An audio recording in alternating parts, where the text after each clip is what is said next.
Chapter 1303. Severus. This is an internal conflict within the Tower Forest. What does your Magus Association plan to get involved as well? In an instant, Grimm recognized the other party's identity, and said coldly. Grimm gathered a four-colored flame in his palm as he questioned his opponent. He then slowly caressed the black bug curse on his chest. The black color disappeared wherever the flame passed, and the strange bug curse actually let out a sharp cry, as if it was alive. It then turned into black smoke and disappeared without a trace. Seeing that his opponent was able to use the laws of fire to break his bug curse, Severus, who had walked out of hiding, couldn't help but laugh coldly. Don't talk about useless things. Weren't you very arrogant last time at the association? You even defeated that girl, Olivier. Today, I'm only here to represent myself. It has nothing to do with the Magus Association. I just don't like you, and I want to see you suffer. What can't I? Severus was a short Magus. His back was curved like a bow, and he had a sharp hooked nose and dark green eyes. When he smiled bitterly, he revealed a mouthful of charred yellow teeth. He was almost completely bald, and there was only a sparse circle of light yellow hair at the edge of his skull. He wore a pure black Magus robe that was decorated with all sorts of magical gems. His every movement reflected a dazzling light that was too much for the eyes to take in. At the fourth level, most elemental magi's appearance, body shape, and habits would be influenced by the power of laws they had been immersed in day and night, thus becoming different from others. Severus specialized in curse-type magic, so he used a special spell to transform his body into a voodoo type. This way, his body would be compatible with his innate talent as a magus. However, this also resulted in another consequence. His voodoo body had been corroded by the terrifying laws of darkness to the point where it was unrecognizable and no longer looked like a human. This corrosion was at the level of the laws, and there was no way to repair it with ordinary methods. Thus, in the Magus world, magi of darkness who trained in necromancy, curses, voodoo, and pain were all extremely ugly and terrifying. The only reason was because of the influence of the laws. All the magi of the central continent couldn't help but frown when they saw this guy, and their gazes became filled with hesitation. Although Severus had made it clear that the sneak attack on Grimm was his own doing, as he was the most infamous super-powerful being in the Magus Association, it was hard for others to separate his actions from the Magus Association. If the battle just now was a civil war in the scattered towers, then the nature of the war had changed with Severus's appearance. At this moment, not to mention the many magi of the central continent, even Monash, who had just fought a bloody battle and was gasping for breath, was caught in a dilemma. He did not like Grimm and the Crimson family's domineering ways, which was why he accepted President Frid's invitation to teach this young and arrogant Tier 4 wizard a lesson. Even Monash couldn't help but furrow his brows, his face full of anger and indignation, when asked to join forces with an outsider to bully the local wizards. Magus, Magus, Magus, Magus said, Magus, Magus, Magus, Magus, Magus, Magus, and Magus, Magus, Magus, swept. Guild leader Fred, what do you think? Without batting an eyelid, Grimm kicked the ball to the feet of the bitter-faced President Fred. When the other party heard Grimm call out his name, the bitterness on his face deepened. But at a time like this, he had no choice but to express his stance. After a moment of hesitation, Fred took a step forward and said hatefully, Grimm, ever since you reached grade 4, you've been disrupting the order of the Spire Forest. This has already aroused the dissatisfaction of all my colleagues in the Central Command.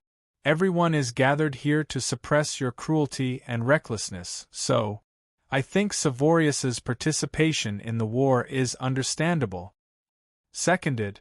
Vice President Merva also took a step forward. This is all because of your misdeeds. There is no such thing as a civil war or a foreign war. That's why, Grimm, don't even think about getting away by stirring up a conflict in the territories. That's right. If you're scared, you should admit defeat as soon as possible. As long as you lower your head and admit defeat, and sign a contract to never expand, we will still allow you to continue existing in the central continent. Nicholas and Matthew, who had always been fierce on the outside, also jumped out and fanned the flames. On the other hand, Sorceress Clara, who had always been swift and decisive, had an ashen expression on her face. She lowered her head in silence and did not say anything. Grimm did not care about these clowns at all. The only ones who could pose a threat to him were the so-called super-powerful beings. Hence, Grimm's gaze fell on his opponent, Monash, and he quietly waited for him to express his stance.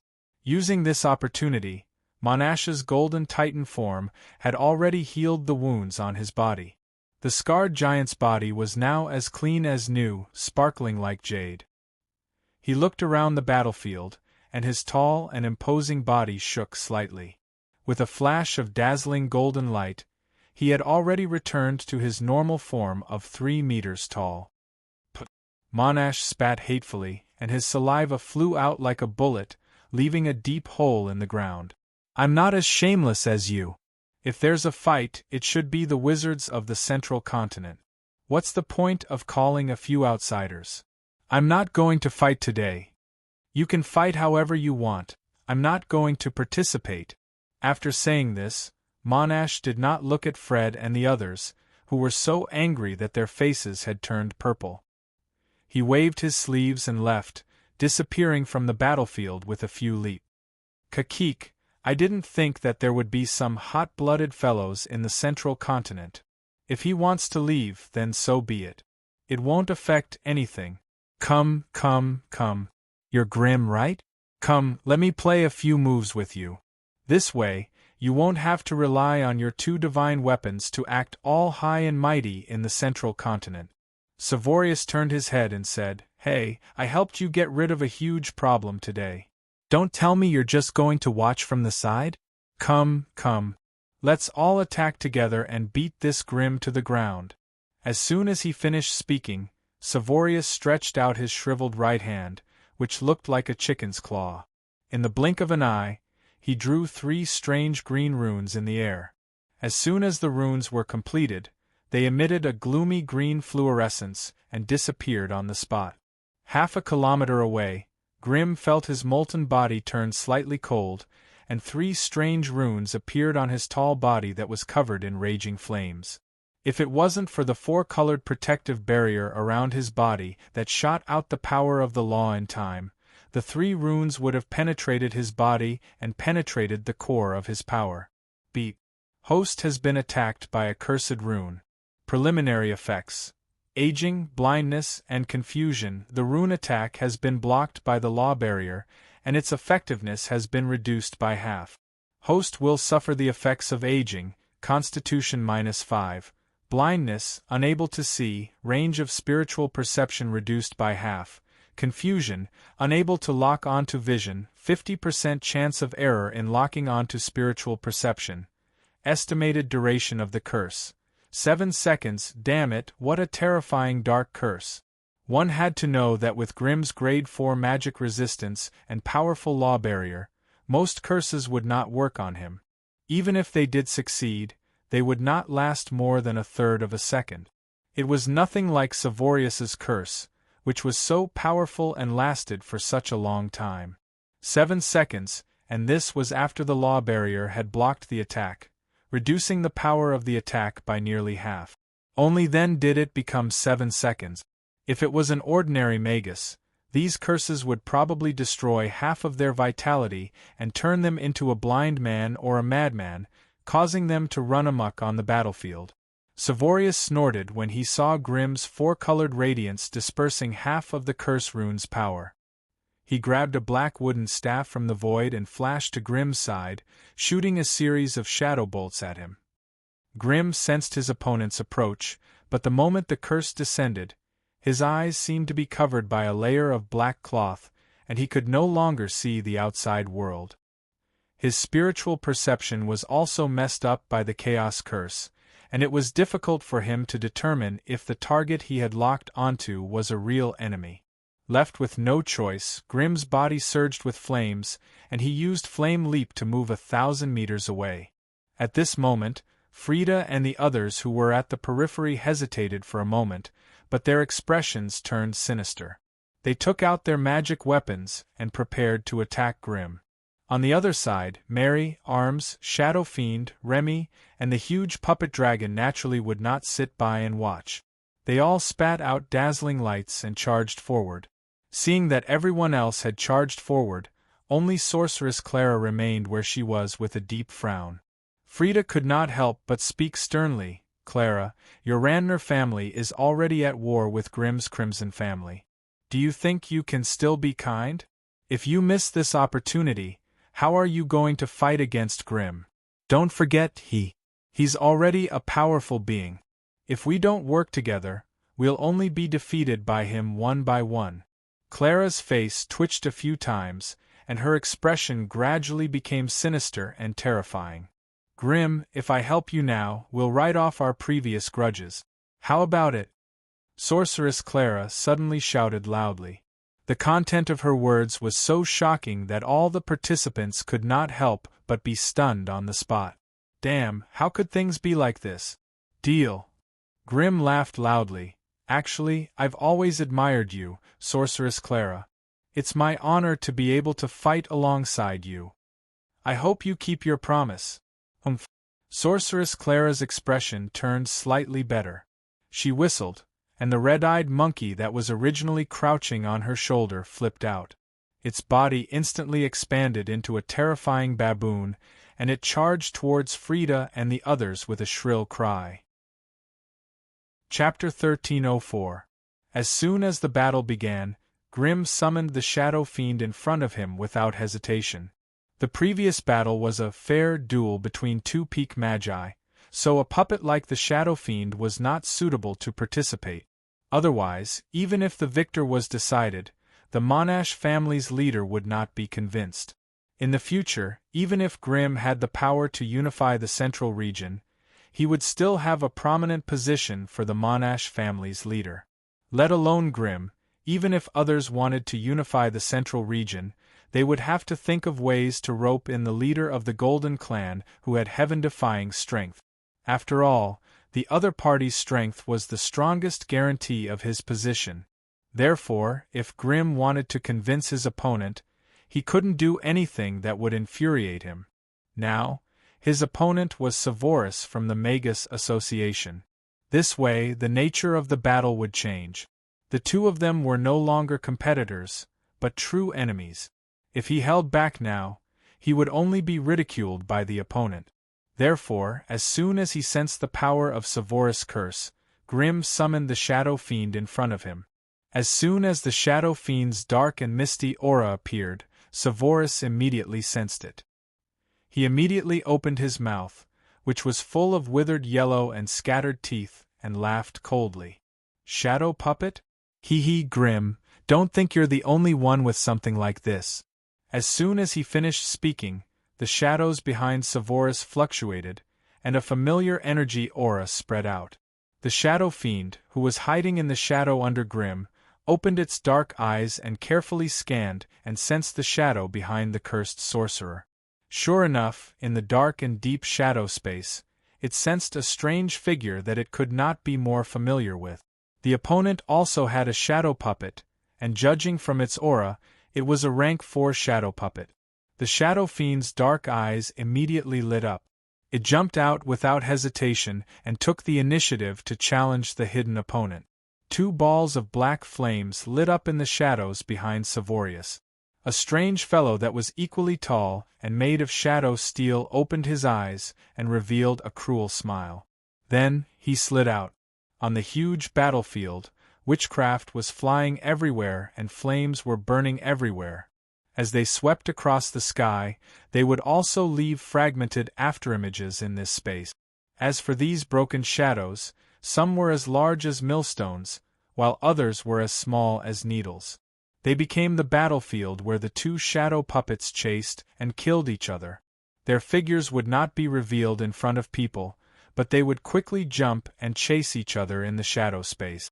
Even if they occasionally clashed, it would only be for an instant. They were so fast that people could not detect them, and it was even harder to catch them.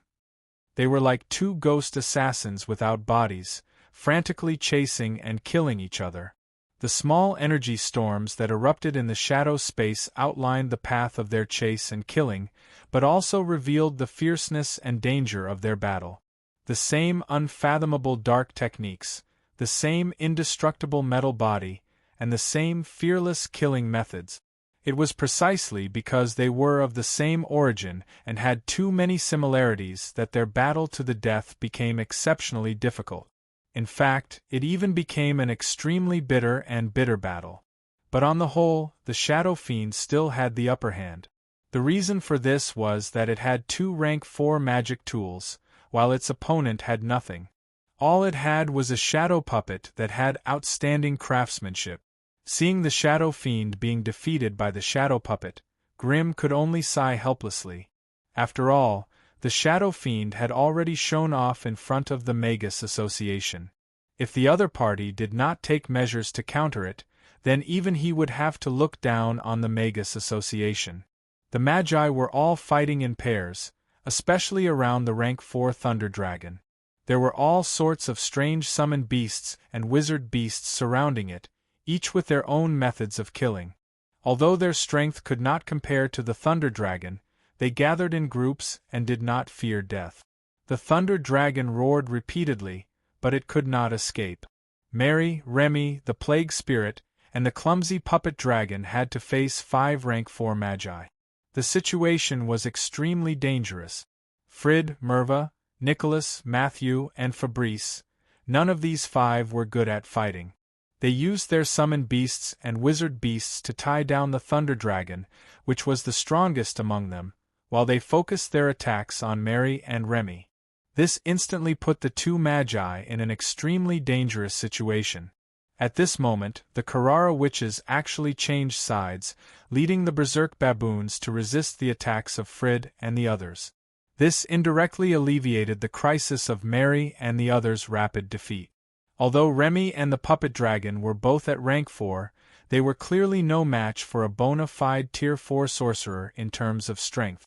2 rank 4 Magi, Mary and Clara, along with 2 pseudo-rank 4 Magi, Remy and the Puppet Dragon, were fighting against 5 Magi.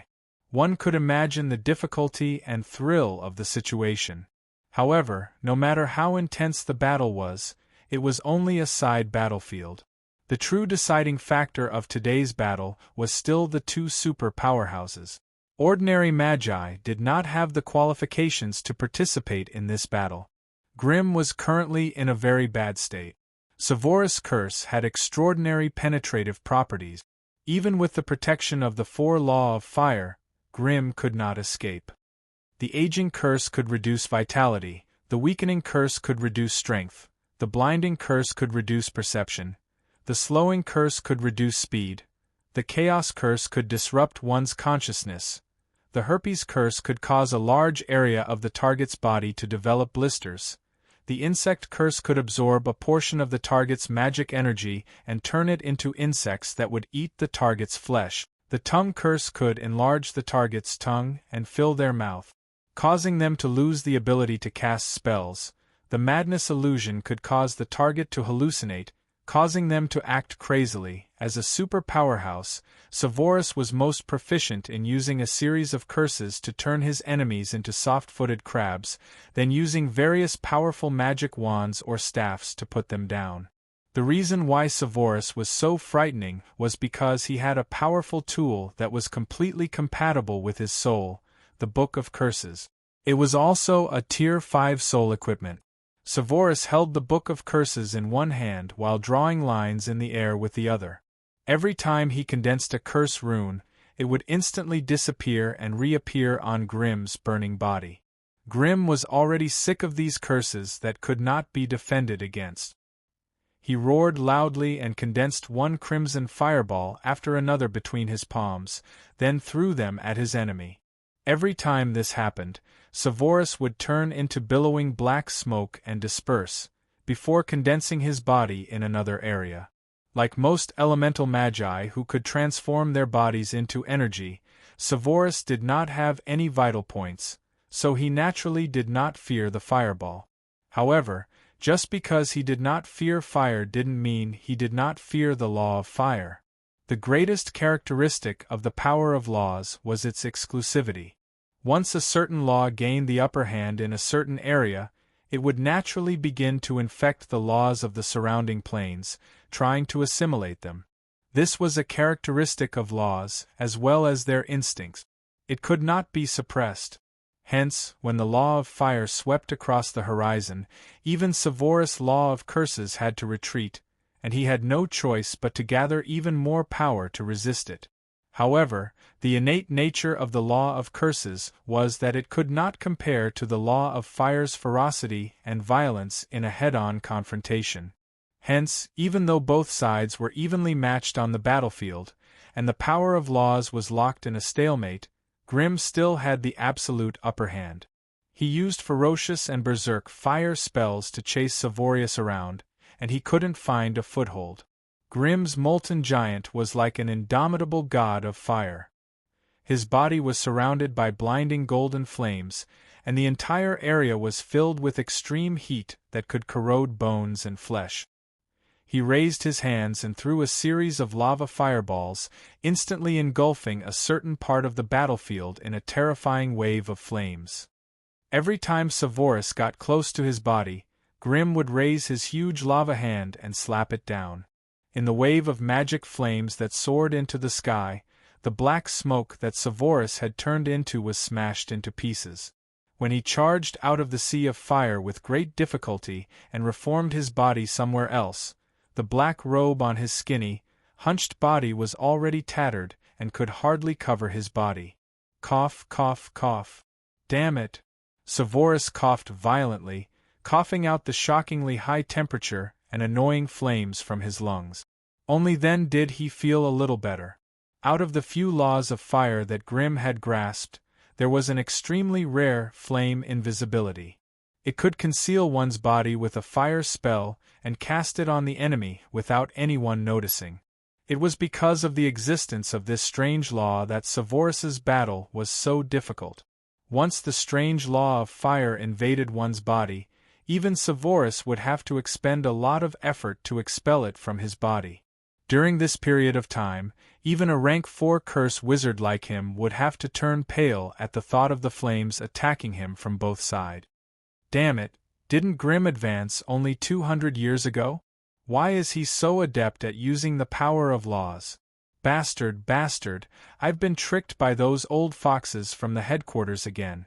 While cursing angrily, Severus quickly split and regrouped, dodging the various fire spells of his opponent. Every time there was a gap between his opponent's attacks, Severus would cast all sorts of vicious curses. Both sides were entangled, quickly wearing down the other's stamina and energy. Chapter 1305. Little fellow, you just fought with a golden titan, yet you're still so fierce. You're in good shape. Severus moved left and right within the flames as he attacked Grimm with vulgar words. To be honest, even he was starting to admire this legendary fire shaman from the central continent. He had witnessed the terrifying might of the Golden Titan with his own eyes. If Patriarch Monash was willing to join the Magus Association, his individual battle prowess would definitely be in the top 5. As for the legendary fire shaman Grimm, even Severus did not know much about him and could not estimate his true strength. However, Severus dared to guarantee that Grimm's individual battle prowess was not any weaker than the top 3 freaks in the Magus Association. On the other hand, Severus could only settle for 4th place. This meant that Grimm's true battle prowess was above Severus's. If not for the fact that Grimm had fought with Monash for so long, Severus would not have jumped out to be used. However, contrary to his expectations, this legendary fire shaman was still so ferocious despite being at the end of his tether. He could not help but secretly look at the 2 balls of light in Grimm's body that were as bright as small suns. An elemental magus from a scattered tower forest with no background and no one to rely on actually had 2 transcendent artifacts. One of them was an origin artifact, while the other was a soul equipment. This fellow was so rich that even Savorius, a genius from the Magus Association, could not compare to him. Every time Savorius thought about this, he would roar in his heart. Damn, why did so many good things fall into this bastard's hands? The Magus world's consciousness was too biased. However, just as this thought surfaced in his mind, Savorius could not help but curse inwardly.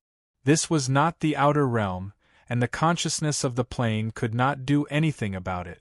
This was the Magus world, a world ruled by the Magus will. Secretly cursing the consciousness of the plane in such a world, Savorius, who was in the midst of turning invisible to dodge Grimm's lava fireball, suddenly felt a pain in his body. His body that had almost turned invisible was suddenly beaten back to its original state.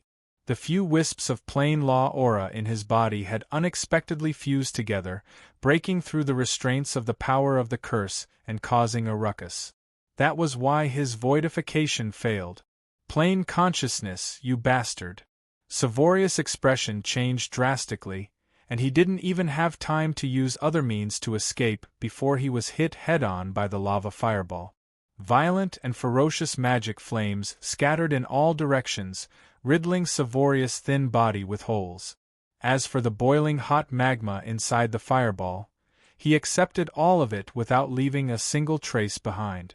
Like a black-skinned baboon, Savorius screamed miserably as he dashed around in the depths of the sea of fire. No matter where the pieces of black robe that fell off his body landed, they would melt everything into a thick black liquid filled with a foul and pungent smell amidst strange corrosive noises. It hurts so much it really hurts.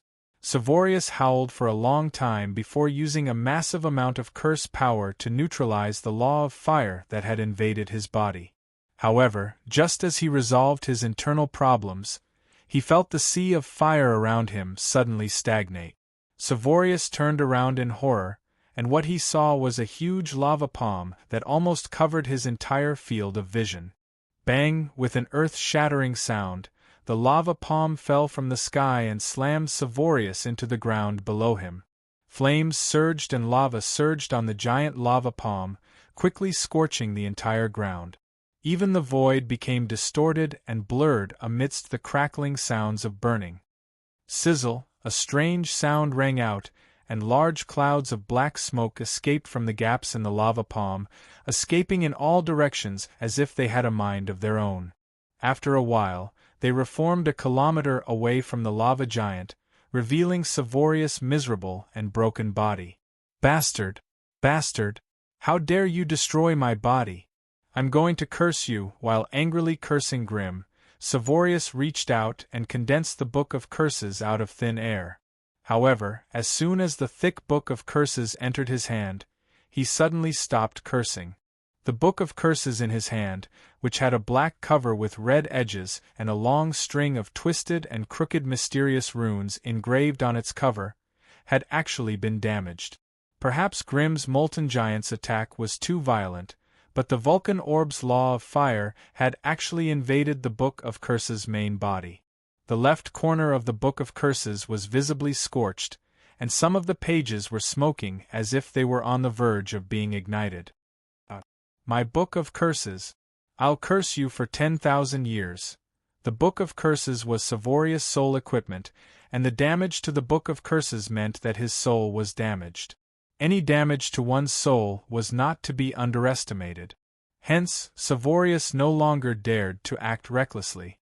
With a roar and the most vicious curse, his body turned into a plume of black smoke and shot into the sky, fleeing towards a certain place outside the battlefield. Savorius had actually escaped. At that moment, countless strange voices cursed Savorius in the depths of their hearts. Inside the crystal airship hidden in the sky above the gravel valley, the Grade 4 puppeteer Tatas cursed angrily. F*CKU Savorius! You only know how to boast. You can't even defeat a Magus at the end of his tether. I curse all the women in your family. The commander of the airship, who had been drenched in Tatas spittle, immediately bowed and asked, My lord, do you think we should still take action? Take action. Take action, my ass. You bastard. Can't you see that the situation is already out of control? If Savorius had won, we might have gotten a super powerhouse for free and brought Grimm into the alliance. Now that Savorius has escaped, what else can we do here? Let's get ready to return. Tatas's rage grew even greater. Although the Silver Alliance had sent him out to observe the Central Continent's future, he could also intervene in the battle as an inspector if necessary. However, at the end of the day, Tatas was only a grade 4 puppeteer. He was still a long way from becoming a super powerhouse. If he really wanted to charge down and attack, Tatas gulped as he looked at the tall molten giant standing proudly at the end of his line of sight. He even found it difficult to breathe. At this moment, Tatas wasn't the only one sighing like him. Even the hidden witch of death, Thuna, couldn't help but sigh. My lord, that Grimm doesn't seem to be able to hold on much longer. What do you think? The Tier 3 witch said as she peered into the distance, her face filled with excitement. Super powerhouse, golden titan, transcendent divine weapon, the power of laws. A battle of this level might not even be seen in 1,000 years, but she had never heard of such a thing in the hundreds of years since she was born. Others couldn't see it, but she could feel the aura of the power of laws up close. This honor and fervor made her want to participate in it. She naturally didn't have the power to participate in a battle of this level, but Thuna beside her had enough power to change everything. Charge out! Defeat these wizards! Trample all the losers under my feet. She thought about it in a daze, and her body couldn't help but heat up. However, in the next moment, her enthusiasm was extinguished by a cold glare from Thuna. Idiot! Thuna said coldly, I'll defeat Grimm, and then what? Then, the Tier 3 witch said in shock. Wasn't the glory of defeating a super powerhouse enough? That was a super powerhouse. Have you considered the consequences of me defeating Grimm? What we're facing now isn't a battle between families, but a battle for the control of the Central Continent. If I defeat Grimm, it means that the scattered Tower Forest's existing forces and the new forces that Grimm represents will both suffer great losses. Grimm will definitely return to the Crimson family to protect himself. What will Fred and the others do? Their own power is no longer enough to fight against Grimm. This was clearly shown in today's battle. What will they do? Either they escape, or they bring in external forces to balance out Grimm's threat. Who do you think they'll choose among the 3 major wizard organizations? Hearing Thuna's cold and emotionless question, the Tier 3 witch finally came to her senses. She lowered her head and thought, it can't be us northern witches. We northern witches don't have a good relationship with those fellows in the scattered Tower Forest. Even if they're in trouble, they won't ask us for help. It's unlikely that it'll be the Wizard Association. After all, the Wizard Association is a powerful organization. It's easy for them to invite us in, but it's hard for them to send us away. If the Wizard Association really reaches out their hand, no matter if they win or lose, the scattered Tower Forest will have nothing to do with them. In my opinion, it's most likely that they'll ask for help from the Silver Alliance. The members of the Silver Alliance are all very greedy. It's not impossible for them to spend more resources and money to invite a super powerhouse to help them. After a simple analysis, the Tier 3 witch's face turned even paler. She immediately knew that she had been too rash. This was not a simple battle between powerhouses, but a power struggle that could decide the dominance of a large area. This war could even affect the strength of the 3 great Magus organizations. Hence, the higher-ups in all areas had to be cautious. The idea she had just come up with was undoubtedly a rotten idea for all the witches in the northern region. Chapter 1306. Just as the onlookers were hesitating, the battle on the battlefield quickly became clear. First, he fought head-on with Monash's Golden Titan. Then, half of his body was contaminated by Savorius's Book of Curses. Although Grimm's molten giant form was still as powerful as ever, his actual strength had fallen to rock bottom. However, with 2 Grade 5 divine weapons as his foundation, he was still a powerful being no matter how weak he was. Hence, when he was free to intervene in the battle between Mary, Fred, and the others, it could be said that he swept the battlefield and crushed all of them. No one could resist his exploding fireball that was imbued with the law of fire. No one could dispel the terrifying and ferocious law of fire. The first to escape was Matthew. He was entangled by Remy, the plague spirit, and before he could escape, he was engulfed by a fireball that Grimm hurled at him from the air. Fire was easy to defend against, but law of fire was hard to defend against. Although Matthew had mastered the law of fire for hundreds of years, he was as childish as a baby when it came to using the law of fire. He could not condense a pure law of fire to protect himself. Hence, in the face of the surging magical flames and the law of fire, Matthew's fire barrier and elemental protection broke like an eggshell. Then, he did not even have the time to scream before the violent flames engulfed his body. Ah! Matthew cried out in pain and struggled to break free from the sea of flames. He screamed in pain as he escaped into the distance. Anyone with a discerning eye could see that the moment he escaped, his body had been burnt to a crisp. There were still a few terrifying flames flickering on the surface of his body. It was obvious that his body had been invaded by the law of fire. Even if he escaped back to his family, he would not be able to get rid of the law of fire without a few years of recuperation. With Matthew as an example, the other magi on the battlefield immediately felt insecure.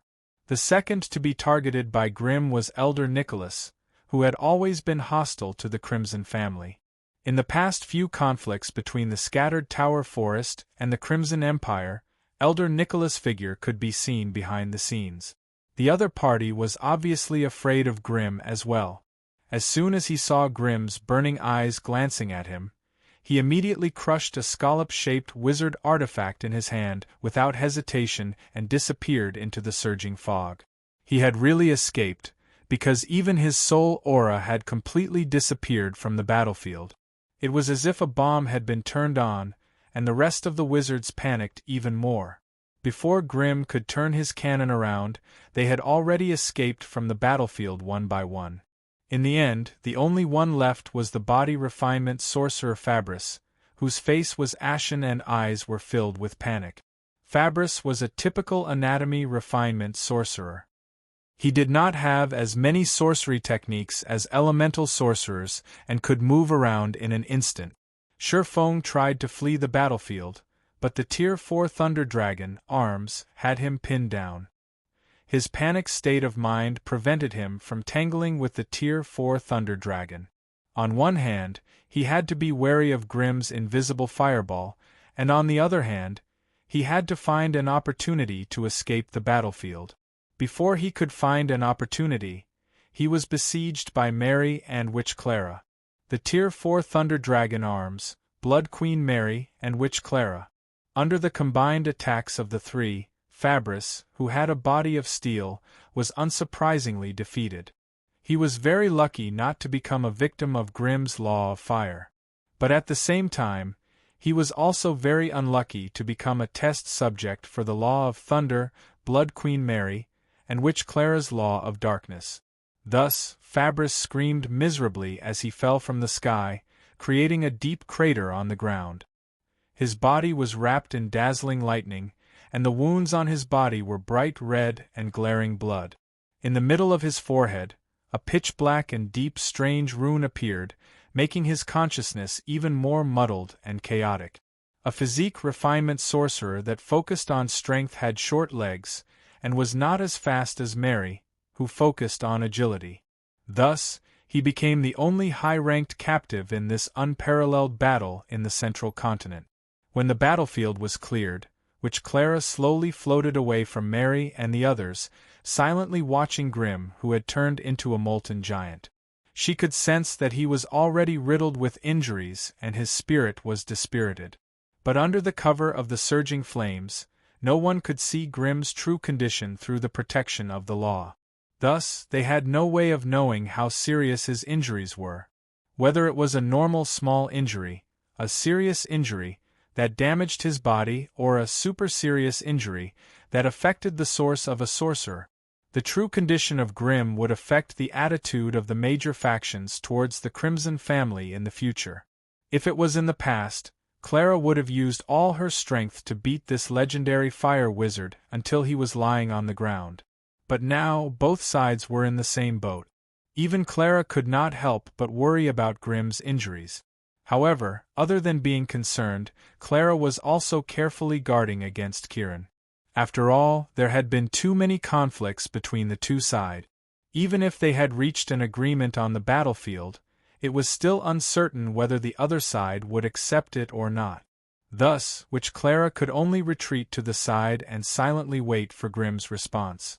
Although he was mentally exhausted, Grimm still forced himself to deal with the matters on the battlefield. It could not be helped. This was a battle between high-ranked sorcerers. If he, the head of the family, did not express his stance, the remaining people could not represent the will of the entire Crimson family. Which Clara, our agreement still stands. My Crimson family will immediately form an alliance with you. Hearing Grimm's words, Clara, who had been on high alert, finally relaxed and felt her body relax.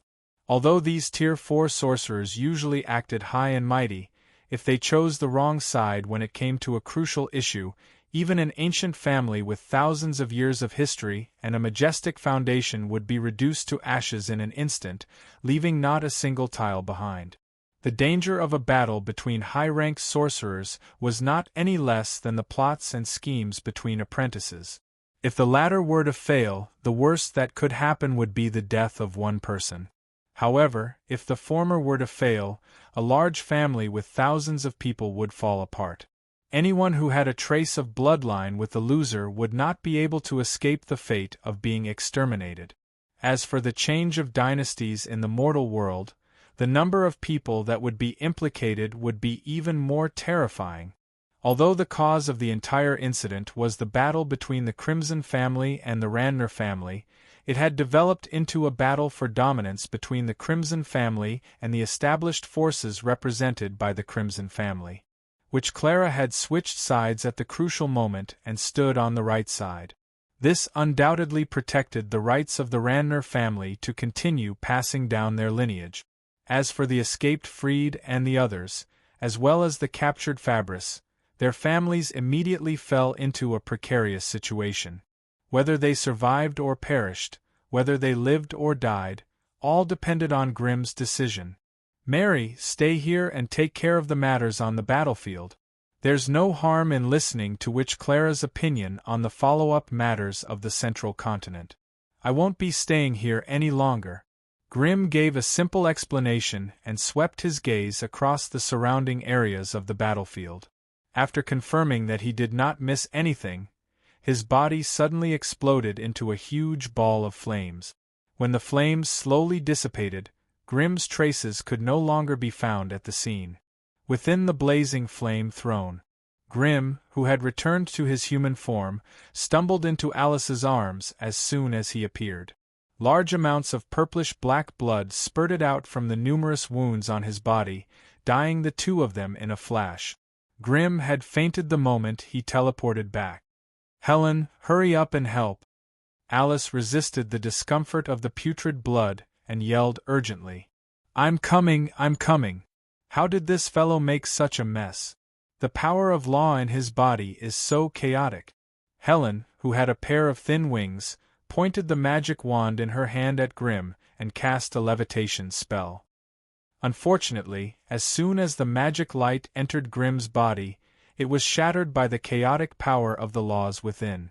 Grimm, who had just become a little lighter, suddenly tilted to the side and almost knocked down the frail Alice.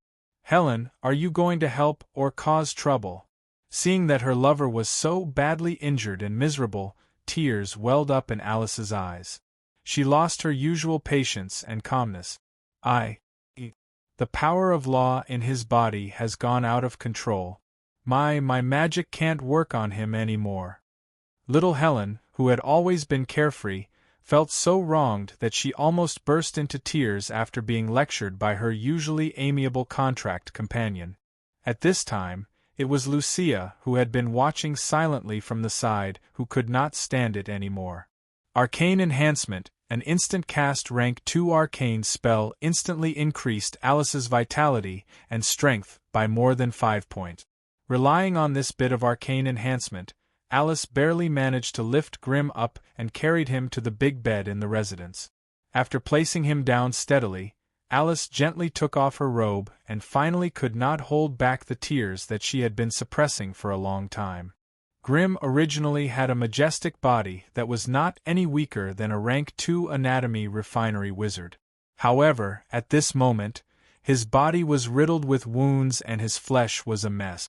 It was as if he had been thrown into a roller knife and twisted. There were terrifying scratches everywhere that could reach the bones and huge wounds that looked like the lips of a baby. Blood was still gushing out from the wound. After flowing for so long, the blood that came out was still purplish-black and had a strong stench. One look and one could tell that it was filled with terrifying life toxins.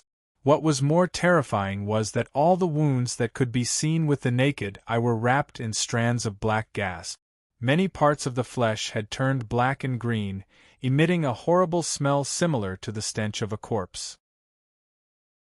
Chapter 1307.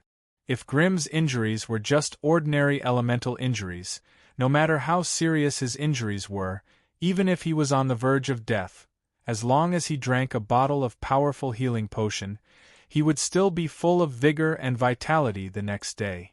Unfortunately, what was really ravaging Grim's body was not the elemental injuries, but the mutated and twisted magical laws. It was also because of their existence that Grim's injuries became so severe and difficult to deal with. Even Alice did not know how to deal with him. Most of the magical laws had been broken into countless broken pieces, entangling Grim's bones, tendons, organs, chest, and flesh like maggot. They perfectly combined with Grim's flesh and energy, continuously triggering the mutation of the magical laws. Because of these magical laws, Grim's injuries could not be healed, and the life system in his body was completely disrupted. That was why he was in such an unmanageable situation. Facing such injuries, no magic or potions could work. Only by destroying these magical laws bit by bit, could Grim's life system start working again and slowly recover. Grim was put on a rough stone table with difficulty. At this moment, he was completely unconscious. He was lying there naked, unconscious. Alice, who had changed into a dark-colored wizard robe, was holding a large basin of clanking metal instruments in her hands, which were placed heavily on the edge of the stone table. The smart and lively little Helen was waving her magic wand, setting up tens of bright but not dazzling illumination magic circles around the stone table, illuminating the surroundings of the stone table and the body of the naked fruit man inside the secret room. Lucia, who was Alice's disciple, was wandering around idly. After all, this was the residence of a high-grade wizard, and any item stored here would be a rare resource that tens of thousands of people would fight over. Although she could not use most of the items, she was satisfied just by looking at them and touching them. However, even though she was pretending to be calm as she strolled around, her gaze would always involuntarily drift towards the body of the scarlet mantis fruit lying on the stone platform. It was a strong and energetic male body. The muscles on Chi Gualu's body were well-defined, strong and plump. The lines of his muscles were smooth and well-proportioned, tall and strong. His face couldn't be considered handsome, but his nose and eyes were sharp, giving him a masculine feeling. His originally healthy and muscular body was now covered with large and small wounds, and every wound had wisps of black or gray smoke curling around it.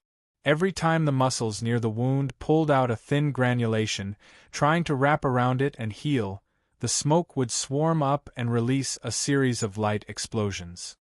As a result, the wound was still a wound, and the purplish-black blood continued to flow out like a gurgling stream. He was the murderer who destroyed the arcane kingdom. Lucia pondered silently. After reading so many witchcraft books under Alice's guidance, Lucia had a different perspective on everything that had happened in the arcane empire. In the past, she was just one of the many ignorant arcana apprentices who lacked a clear and direct understanding of the complexity and vastness of the multiverse. However, now that she had the opportunity to stand on the shoulders of another highly developed wizard civilization, Lucia understood the meaning of civilization and how difficult it was to achieve it. Not every larva could grow into a beautiful butterfly smoothly. Even many larvae had just been born and hadn't reached the threshold of quantitative change to qualitative change before they fell under the claws of many fierce hunters. The severely injured man lying on the stone table in front of her was the terrible flame giant who was tens of meters tall in her memory. He had personally destroyed the Arcane Academy, burned her most respected Lord Brown, and destroyed her life with his own hands. In Lucia's mind, the man's figure was superimposed with the flame man in her memory, which made her a little helpless. He turned out to be Teacher Alice's lover. It was also he who brought her soul back to the wizard world, so that she had the opportunity to get a new life in this strange world. National hatred, family hatred, plus her own death. He couldn't get away with it. For a moment, even Lucia didn't know what kind of attitude she should have toward this guy. When Lucia was in a mess and didn't know what she should do, what she wanted to do, or what she could do, Alice called out to her with a frown. "Lucia, don't just stand there, come and help." Help? Lucia had lost her usual liveliness. She moved to the stone table stiffly like a marionette, her eyes drifting left and right. She really didn't know where to look. At this moment, Alice had transformed into a butcher whose hands were stained with blood, and she was wantonly slaughtering the man's body on the stone platform. Grimm's constitution was as high as 34, which made his body as tough as magic alloy. Finally, Lucia got rid of the girl's shyness and the strange hatred, and recovered the curiosity of a level 2 arcanist. Yes, during the time when she was learning from Alice, her arcana skills had improved by leaps and bounds, as if she was using a cheat code. Now, she was a level 2 arcanist and a level 1 wizard. It was a very strange part-time job, and also a unique one in the sorcerer world. No, to be more precise, it should be unprecedented, but not impossible. Lucia's existence opened up a new power system for the sorcerer world. Very soon, a brand new power system would appear in the Magus world's original classification of professions, arcane magi. Lucia, on the other hand, was the well-deserved pioneer and leader of this new force. Of course, this was not what Lucia had expected or dreamed of. Lucia shook her head to get rid of those unnecessary emotions. She recovered the curiosity that an arcanist should have, and slowly began to focus on the perfect male body in front of her. It was really perfect. To be honest, even if Lucia let go of her imagination and tried to describe a perfect male body, she would not be able to reach the level of this male body in front of her. Lucia reached out her hand and gently touched the man's arm. The muscles were firm and elastic, and the surface was smooth and delicate. There was a faint layer of energy on it. Looking at it carefully, perhaps the details of this man's body were far more perfect than most women who were famous for their beauty. However, the soft touch was just an illusion. When Lucia used a little more strength, the muscles on the man's arm only slightly caved in, and then could not go any further. Lucia's expression changed slightly, and the strength in her hand increased. Unfortunately, the slightly caved muscles did not move at all, as if they could not feel the change in Lucia's strength. Lucia's expression changed again. She picked up a sharp silver knife on the operating table, and used the sharp point to lightly poke the man's arm. Similarly, the muscles only slightly caved in, and then did not move at all. Lucia simply held her silver knife horizontally and began to cut her opponent's arm with all her might. The sharp knife blade cut the soft and tough skin, producing a dull sound and dazzling sparks, as if old cowhide was being cut. Although Lucia had used all her strength, unfortunately, she still could not cut the man's skin. On the contrary, because she used too much strength, the silver knife's edge was obviously damaged. Was the physical quality of a high-grade wizard so terrifying? Lucia's face finally showed a shocked expression. High-grade wizards were really a bunch of monsters. Stop playing there, come and help me. Alice, who was standing in front of the stone table, was sweating profusely. Lucia replied with an "oh" and quickly walked over. His extremely strong vitality of 34 points made every inch of Grimm's bones and flesh incomparably tough. Normal weapons would not be able to hurt him at all. Only a special scalpel enchanted with sharpness and armor-piercing could cut through his skin and see the flesh and blood that were as red as fire and filled with copious flame energy. What Alice needed to do now was to cut open every wound on Grimm's body and find the xenogeneic rule fragments that were hidden within. Then, she would use a special method to destroy them. Of course, this repair process was too bloody and cruel. It was not something a normal person could endure. Moreover, due to the special nature of Grimm's body, the process did not look like treatment at all, but more like slaughtering a beast. Not only knives, forceps, and shovels were used, but even the saws and axes used by mortals were also used. In the huge secret room, the sound of knives and axes was endless, and there was also the sound of saws that made one's teeth sore and legs weak. All kinds of strange sounds made one want to cover their ears and not hear them. Grimm had been through a series of battles, and many of his injuries had already reached his lungs and bones, so it was very difficult to treat him. Just like at this moment, Alice even had to cut open Grimm's chest with a sharp blade. She used an axe chisel to cut away the hindering ribs, lifted up the flesh, and revealed a strange, lively, pulsating heart underneath. What a strange human heart! Below Grimm's sternum was a piece of dense dark red muscle tissue. In the huge chest cavity, a strange heart the size of a human head was attached to it. Countless dark red blood vessels of varying sizes extended out from the heart, tightly connected to the organs and flesh around it. On the surface of the heart, the solid membrane of flesh and blood was densely covered with countless strange-shaped magic veins. They were broken, twisted, and wriggled, presenting an unbelievable and strange scene. This was no longer an ordinary heart, but a demonized heart. To put it bluntly, it was a heart of law that had been soaked in the power of law. Chapter 1308. However, at this moment, the heart of the rule had been contaminated by the foreign law energy. Visible to the naked eye, the dark red heart that pulsed rhythmically was stained with some gray that could not be wiped away. It was the energy of Severus's curse. If he did not get rid of this strange energy, the law heart that had been disturbed would not be able to continue helping Grimm. Lucia, do you see the gray? Hurry up and cut them off. Don't let them touch your skin, or else you won't be able to withstand the power of the curse. Lucia's hands were trembling. How many times had she woken up from her nightmares screaming in fear? What left a deep impression on her was the terrifying flaming giant before her death. Its entire body was wreathed in terrifying flames, and it could destroy the heavens and the earth with a wave of its hand, but now, the flame giant was lying in front of her, and she was using a sharp enchanted knife to cut at his heart. If her hand was slightly slanted and pierced through his heart, would he still be alive? She did not know why, but the moment this thought popped up, it filled her mind with this ridiculous idea and an irrepressible impulse. However, on the other hand, the power of destiny that she had been studying every day was warning her not to do this. In the past, Lucia, who had a clear distinction between love and hate, would not care about the consequences, and would do whatever she wanted.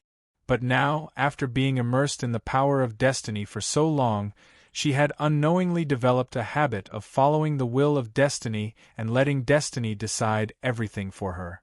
Since destiny had given her a warning, it must have foreseen something bad or unfavorable for her in advance.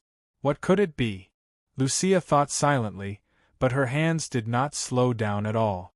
Like a sophisticated surgical machine, she accurately and perfectly cut off pieces of flesh that were tainted by the gray, and then got rid of them. This kind of cutting undoubtedly caused great damage to the heart of the rule, but it was much better than having the heart of the rule in a chaotic state for a long time. Although Grimm was in a coma, his 34 points in vitality allowed him to have an unparalleled recovery rate. The hole left after the flesh was gouged out was healing at a speed visible to the naked eye. The muscle fibers near the wound pulled out countless fine granulation and twisted together.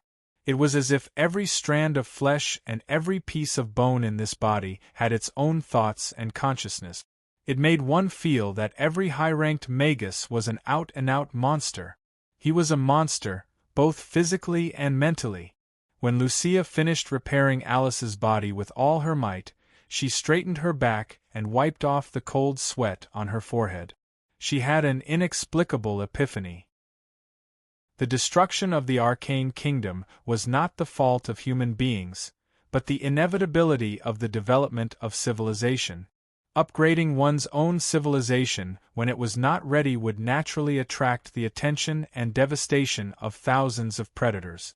This was not something that could be decided by one or two invaders, but the result of multiple civilizations colliding and devouring each other.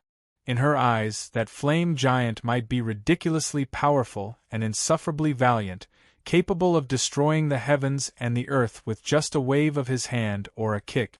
But in the eyes of other predators, perhaps it was just a weak scavenger that was not worth paying attention to at all.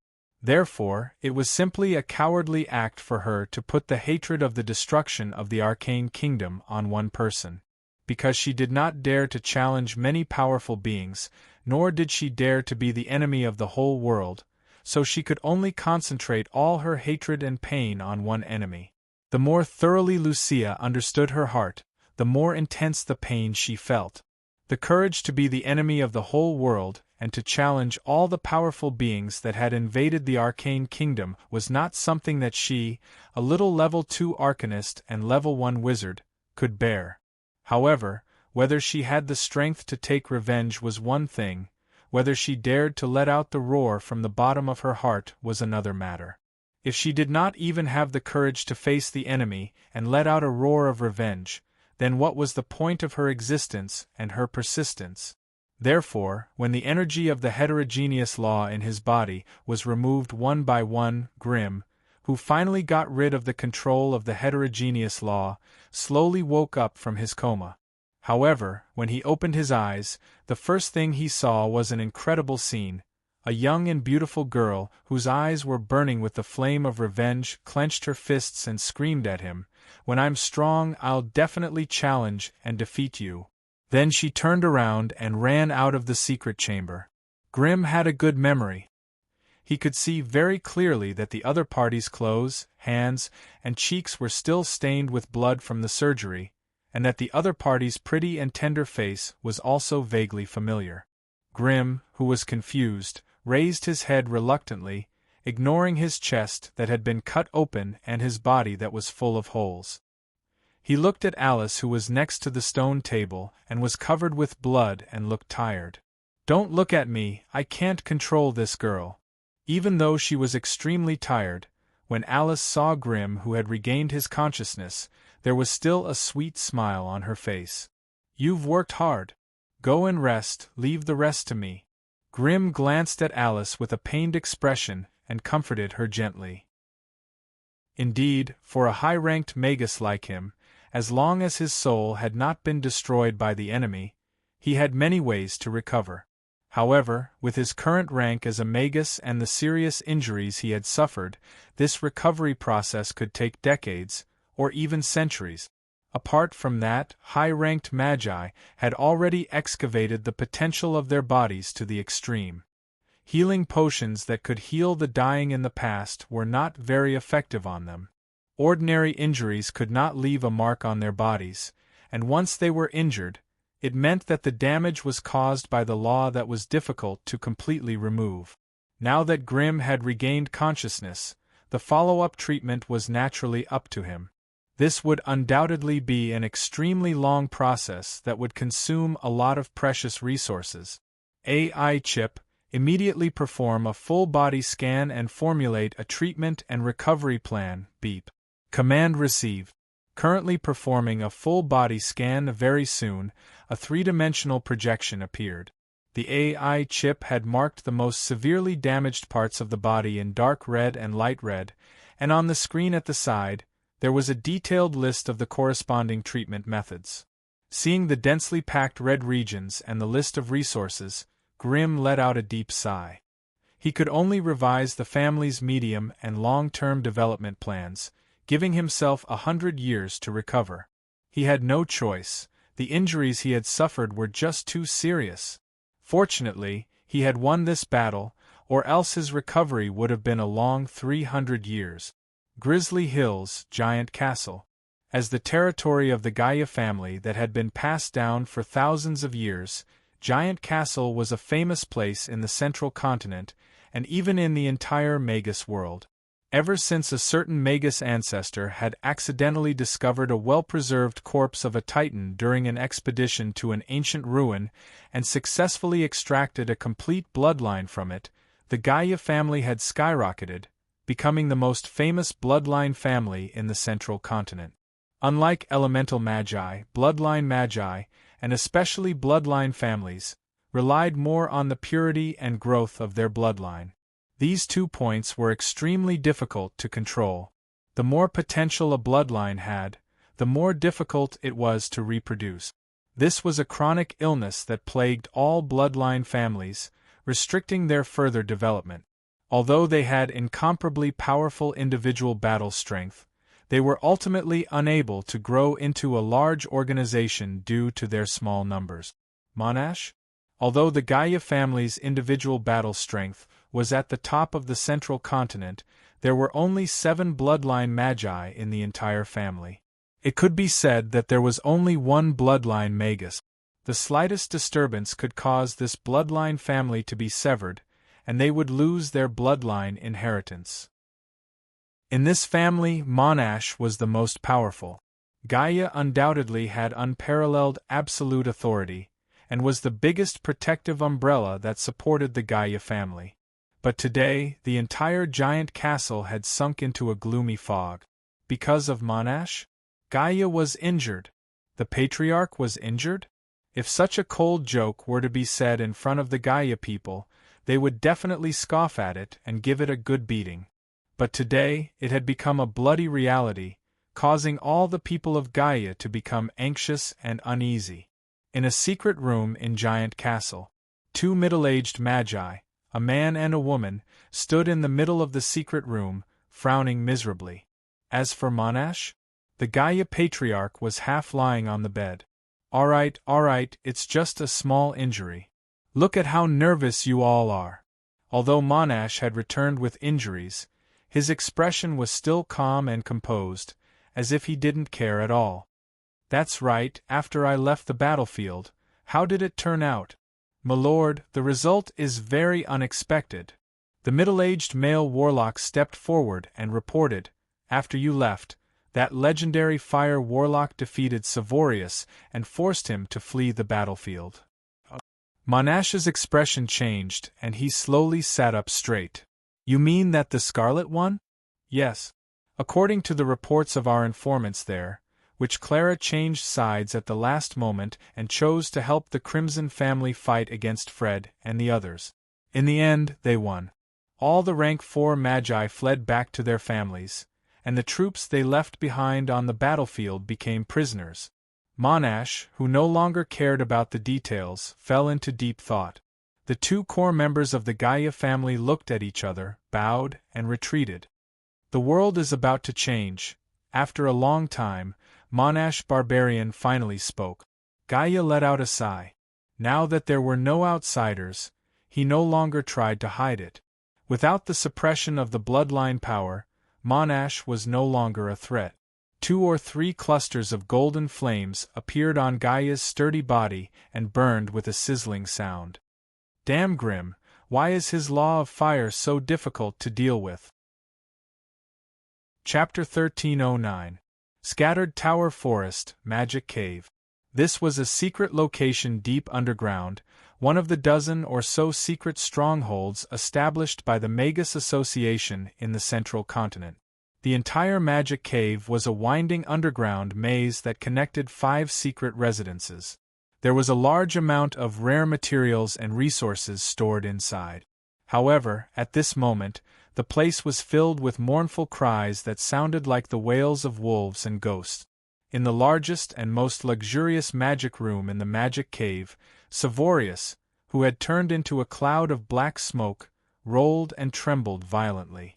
From time to time, his ugly and distorted face would condense from the black smoke. He would then wail miserably before exploding into black smoke in a burst of golden flames that appeared out of nowhere. Several Tier 3 Magi from the Magus Association gathered in a corner of the secret room, discussing the treatment plan for this powerful being in a low voice. However, before they could come to a conclusion, their ears were filled with mournful roars. "Bastards! You're all a bunch of bastards! The association used so many resources to nurture you, but you can't even get rid of the law of fire. Tell me, what's the point of having you bastards?" Savorius, who had turned back into his human form, lay on the ground and gasped for breath. Scorch marks could be seen all over his body, and he looked miserable and miserable. However, Savorius immediately begged, "Hurry up! Haven't you guys come to a conclusion yet?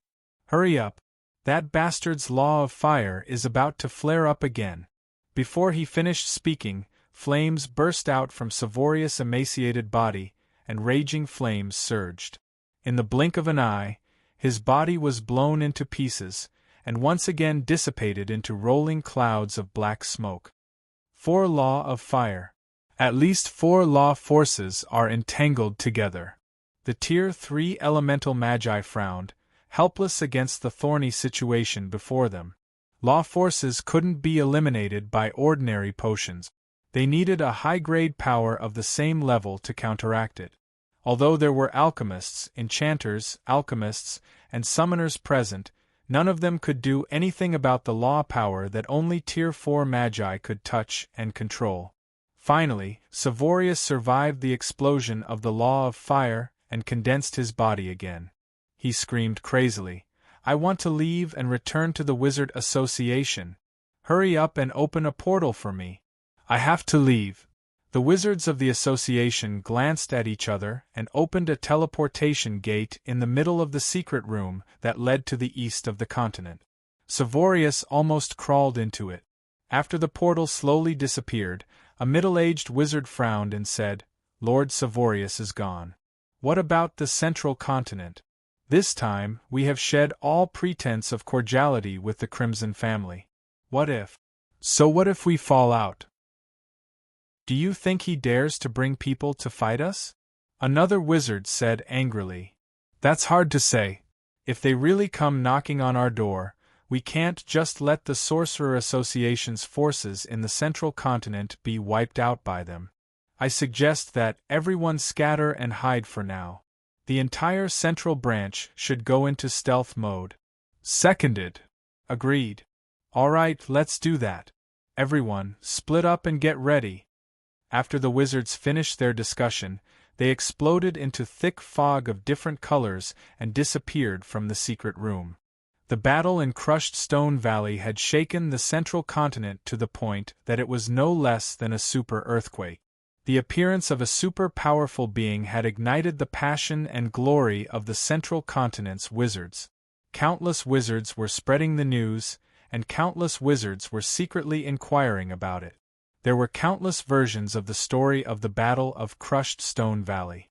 In each version, the brightest star was destined to belong to one person, the greatest legendary wizard that had just been born in the Central Continent, Grimm. Grimm was only a mid-grade 4 fire wizard, and he would need a long time to reach the peak of grade 4. However, this did not stop the people from enthusiastically pushing him to the throne of the Central Continent's top wizard. A super powerful being. Central Continent, this was the first time these two terms were so closely linked. Only the Central Continent's Magi, who had been discriminated against and looked down on, could fully understand what it represented. From now on, the central continent would no longer be a barren land of talented magi, nor would it be a pile of loose sand. It would become the fourth largest organization that could rival the three great Magus organizations. Apart from the large and medium-sized Magus families, almost all of the central continent's magi welcomed and looked forward to this. Amidst the huge expectations and cheers of the people, the Crimson family's reputation and influence rose like a boat rising with the tide. In an instant, all voices of opposition were suppressed, and they became the most powerful family in the central continent. After the end of the great battle, the situation in the central continent became clearer. There were many independent magi waving flags and shouting for the Crimson family, and the voices calling for unity could be heard. However, in the central continent, the ones who could truly decide the future of the scattered forest of towers were the dozen or so rank 4 organizations. In the past, a rank 4 Magus was already an unshakable force. No matter how chaotic the outside world was, the dozen or so rank 4 organizations could still maintain order and dignity in their territories. No ambitious person would casually offend the territory of these Tier 4 organizations and do something that would harm their interests. But now, the Crimson family's momentum was unparalleled, and the voices calling for them to unite were earth-shattering. Grimm, who everyone was looking forward to, had gathered a powerful force that could overturn the structure of the scattered forest of towers. Under such circumstances, even the rank 4 organizations that had experienced countless trials and tribulations began to feel uneasy. The scattered forest of towers was about to change. After the battle at Crushed Stone Canyon, Monash Gaia, the head of the Golden Clan, had retreated to his family's headquarters. Gaia had retreated to the family's headquarters and remained hidden. It was said that he was recuperating from his injuries. The Randner family, who was originally the Crimson family's greatest opponent, had actually become the reason for the Crimson family's complete victory. Hence, the higher-ups of the Crimson family and the Randner family oversaw Crushed Stone Canyon and began to clean up the battlefield. On the other hand, Fred and the others, who had suffered a great defeat in the battle, fled back to their family's territory and began to recruit troops.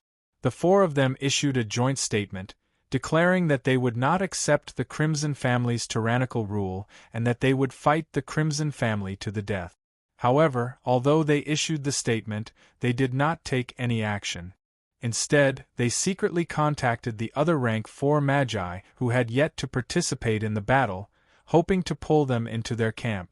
Although Fred and the others had lost the battle in Crushed Stone Canyon, the legendary fire shaman Grimm had also suffered heavy injuries after fighting Monash and Savorius. Fred and the others secretly spread the news that due to Grimm's injuries, his strength had fallen below rank 4, and it would be difficult for him to fight again in the next several hundred years. Hence, Fred and the others clamored that as long as all the rank 4 magi of the central continent worked together, they would be able to expel Grimm from the scattered towers. This way, the central continent would be able to settle down again, and everyone would be able to maintain their previous authority and status. This kind of propaganda would undoubtedly move the rank 4 magi. After all, it was far better to control a clan and rule over a territory than to lower one's dignity and serve a powerhouse.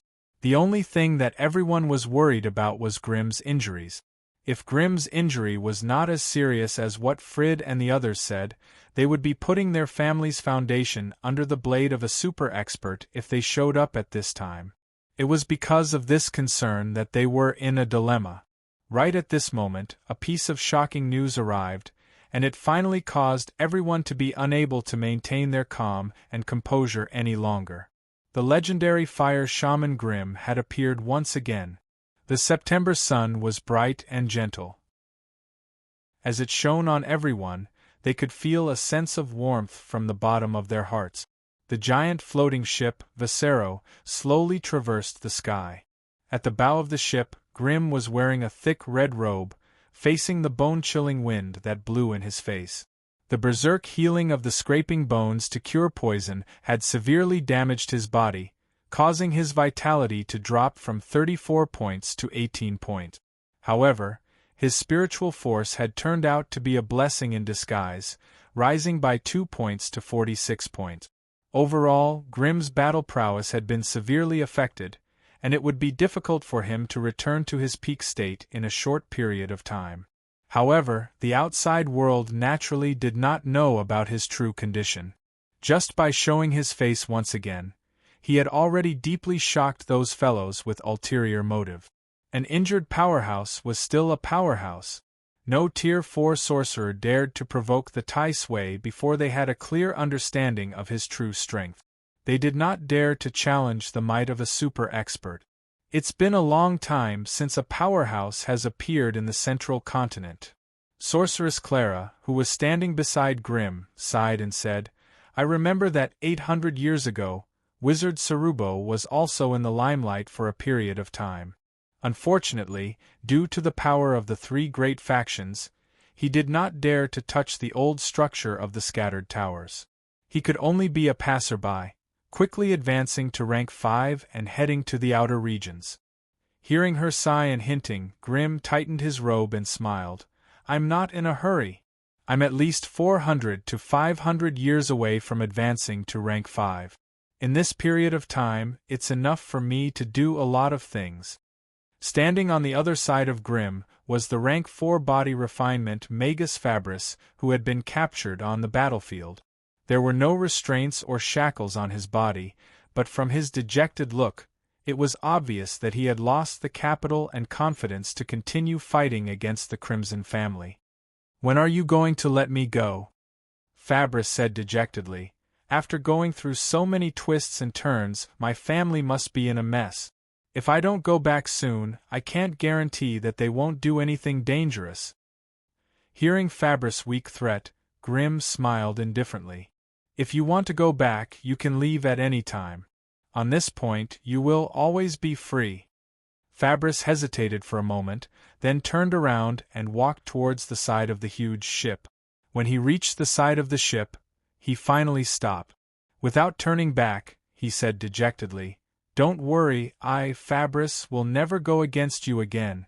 In the future, the Fabris family will follow the lead of the Crimson family. I only hope that you will allow me to keep the legacy of my family." Grimm's voice came from afar. "Deal." Chapter 13:10. Seeing Fabris' figure disappear into the horizon, Clara slowly retracted her gaze. After hesitating for a while, she finally asked softly, "Lord Grimm, since you already have the power and prestige to unite the scattered towers, what do you have in mind for the future structure of the organization?" Why did she have to ask such a question? To be honest, there were countless people in the central continent who wanted to know the answer. The Crimson was rising, and Grimm had risen to the top. How did this legendary fire wizard plan to unite the scattered towers? How was he going to unify the sorcerer families that were in disarray? This was something that every magus in the central continent wanted to know. If Grimm wanted to monopolize the Crimson family and let them dominate the entire scattered tower forest, the Crimson family might be able to expand quickly in a short period of time. But from a deeper perspective, it did not meet the expectations of the vast number of low-level wizards. In the past thousands of years, the central continent had been ruled by scattered wizard families. The large and small wizard families were intertwined and intertwined, controlling more than 90% of the wizard resources. Once those independent wizards and wandering wizards lost the support of their families, it would be difficult for them to even maintain their own survival. On the other hand, many sorcerer families focused on bloodlines. Those who could enter their core were almost all direct descendants of the family members. Even if one had extraordinary talent and great potential, they would still have to submit to the core wizards of the family. So in the central continent, if a lone independent wizard wanted to make a name for himself, it would be much more difficult than the Wizard Association. As for the north, it was the world of witches, and it was also extremely xenophobic. The Silver Alliance was the world of arcane wizards, and wizards of other lineages were also suppressed there. So, looking at the entire wizard world, the Wizard Association was the best place to develop wizards. The Northern Witches used a witch council system. The entire northern region was divided among the 13 witch factions to rule and manage. Only public affairs were handled by the leaders of the witch factions, who formed a witch council to discuss and deal with them. It was difficult for other wizard organizations to learn this governing structure. This was because the main reason why the Northern Witches could unite was that they had a cohesive core, and that was the Witch King, Salem. She was one of the 3 great magi in the sorcerer world. She was also known as the Witch Queen, and the Ancient Witch. The ruling structure of the Silver Alliance was also a parliamentary system. However, in the Silver Alliance's territory, the arcane sorcerers were the most powerful, and the other branches of the sorcerers were greatly suppressed, making it difficult for them to enter the core management. Therefore, if Grimm did not plan to adopt the model of a large Magus family, the only one he could think of was the ruling style of the Magus Association. After hearing Witch Clara's question, not to mention Mary, even Merrill, Amelia, and the other higher-ups of the Crimson Church couldn't help but perk up their ears. They wanted to hear how their family head would consider and make a decision. This was a matter that concerned every single one of them, so they had no choice but to care about it. Grimm stood ramrod straight at the bow of the ship, his eyes gazing at the sea of clouds in the distance. A relaxed expression appeared on his face, and he said indifferently, "I don't plan to adopt the ruling structure of the Magus Association." Witch Clara's expression darkened, and she looked a little disappointed. Behind her, Merrill, Amelia, and the other girls showed joy in their eyes. Only Mary's expression did not change. Her gaze fell on Grimm, and she could not hide the worry in her eyes. Grimm sighed leisurely. "Of course, I don't plan to go back to the old ways of the Magus family." The girls were all stunned. Witch Clara's face showed a thoughtful look, but her eyes quietly lit up with 2 rays of hope. "Actually, the best way to unite people and gather power in the central continent has already appeared. It's just that it's still in its infancy, and it hasn't been developed yet." Grimm continued. You mean Horton Witchcraft Academy?" Witch Clara's eyes suddenly lit up. "That's right." Grimm nodded. "The Magus families place too much emphasis on bloodlines, and it's difficult for them to accept new magi with outstanding talents. That's why we weaken the ruling power of the Magus families, and promote witchcraft academies that focus on knowledge and power. This is the best plan I can come up with. This might cause the dissatisfaction of all the high-ranked magi." Witch Clara sighed. After all, the Magus families led by high-ranked magi have lived like princes in the central continent for far too long. If the witchcraft academies want to develop, I'm afraid they'll be boycotted by all the large and medium-sized Magus families. But this is of great benefit to the central continent, isn't it? If not, there wouldn't be so many independent magi waving flags and cheering for the Crimson family. However, the ones who decide the future of the central continent aren't those powerless independent magi, but the high-ranked magi who have extreme power. That's why we need to overcome all obstacles and forge ahead. Moreover, the enemy isn't a monolithic block, and we can use methods to break them down. At the very least, your Count Randner family should be on our side, right?" Grimm asked half-jokingly. Hearing Grimm's question, Witch Clara's expression changed a few times, and she finally nodded with difficulty. "Of course, from the moment our 2 families reached an agreement, our Count Randner family can only walk this path to the end. I can express my support for the Horton Witchcraft Academy, and transfer most of the family's power there." Grimm nodded happily upon hearing this. "That's enough. With the power of Fabra's family, we're not alone here. We can also fight for the powers like Molten Fire City and Silent Hill that didn't appear on the battlefield. So, we'll change the battle to a civil one, and it'll depend on which side can rope in more support." "They're just a bunch of defeated dogs. What qualifications do they have to compete with us? As long as we have a powerful being like you, I think the observers who have yet to express their stance will know what to choose. But, at this point, Clara couldn't help but show a trace of worry. This time, the Magus Association has chosen to directly intervene, and it's obvious that they don't intend to let the Central Region unify itself. Will they send more Magi to interfere in the Central Region's affairs? Since the Magus Association has chosen to become enemies with the Central Region, we need to pull in some external allies. The Silver Alliance and the Northern Witches can't just sit and watch as the Magus Association invades the Central Region. They might be happy to see the Central Region and the Magus Association suffer losses on both sides. But once I'm defeated, the Central Region will become the Magus Association's territory. Will they be able to tolerate that? So, what's our next step?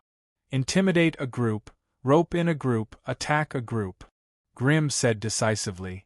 Let's take the initiative to fight against Fried and Milva. We might as well fight fiercely, and at the same time, intimidate Nicholas and Matthew. If they dare to make any moves, there will be no place for them in the Central Region in the future. As for Fried, I'll personally contact him. The women behind Grimm heard this and couldn't help but straighten their back. Pass down my orders. Gather the Crimson Army and prepare to attack Fort Cothran. Yes. Yes. Fort Cothran, the headquarters of the Tower Forest Association. This was the territory of Fried's Yomo family.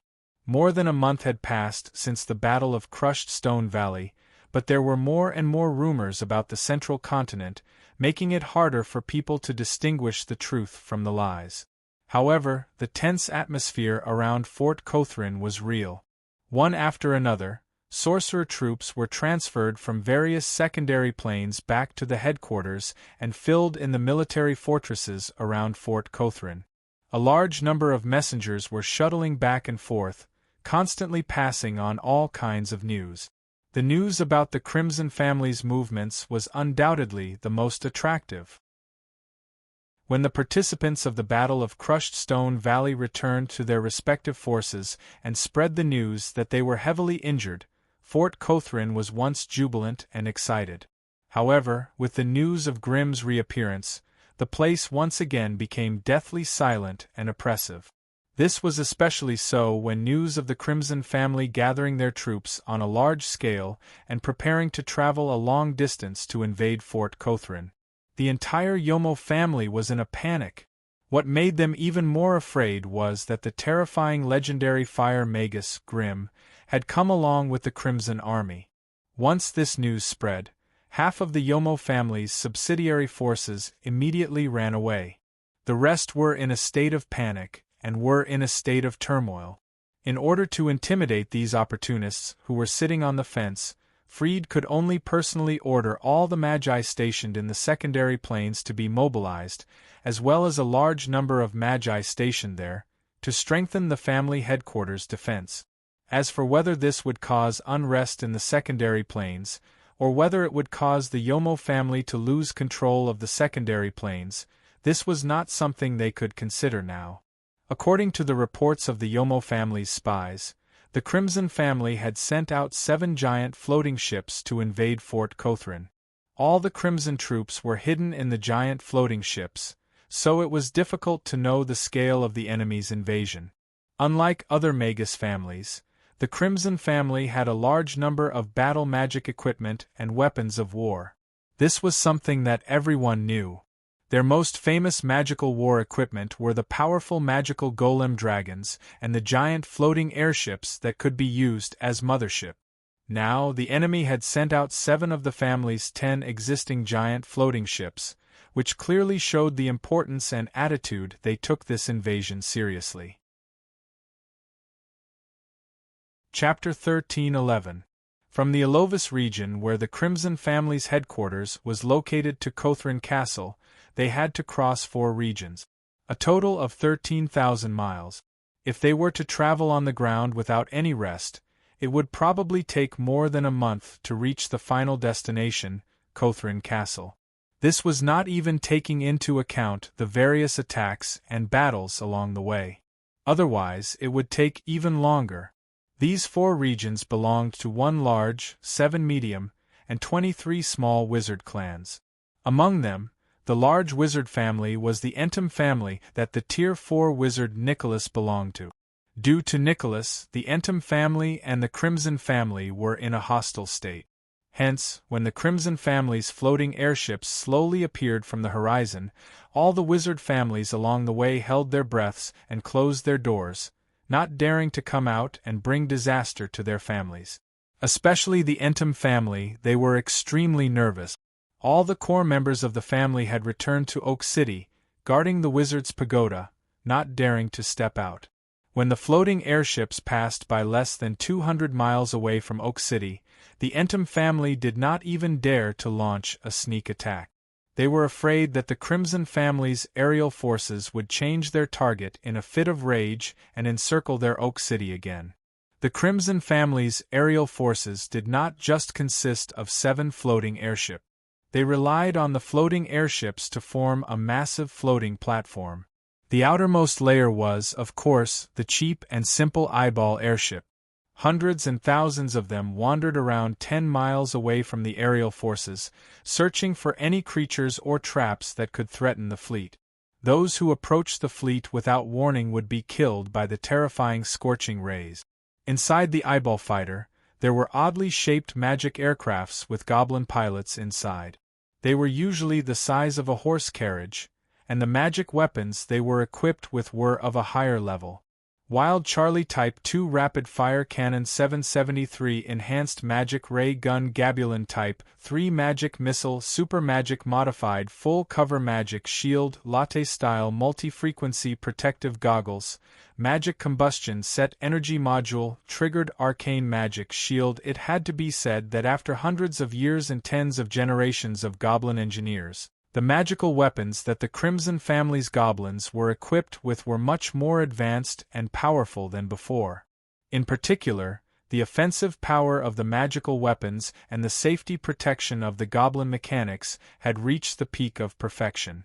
With the Molten Fire City's endless supply of Karas alloy, there would be a large number of magic furnaces. The problem of energy shortage that had been plaguing the Devil Mechanical Army for a long time was solved. The current demonic mechanical army was no longer the same as before, and its combat power had risen by several levels. It had risen from the cannon fodder of the Crimson family's subsidiary forces to the family's elite force. However, the continuous mining for hundreds of years had caused the metal resources in the goblin dimension to drop to an extremely dangerous level. In order to obtain more and better magical metals, the Crimson family had no choice but to search for similar planes of resources to ensure the continuity of the family's magical machinery. On the stone platform at the highest level of the Oak City Wizard's Pagoda, Nicholas held onto his wizard's staff, observing the massive flying fleet that streaked across the distant horizon. Even though the other party was not within his field of vision, he could still sense the powerful aura coming from the powerful mental energy of a level 4 wizard. Nicholas could sense an extremely familiar yet terrifying wizard aura from the giant metal warship in the middle of the fleet. Grim was really in the flying fleet. Nicholas held onto his wizard's staff tightly.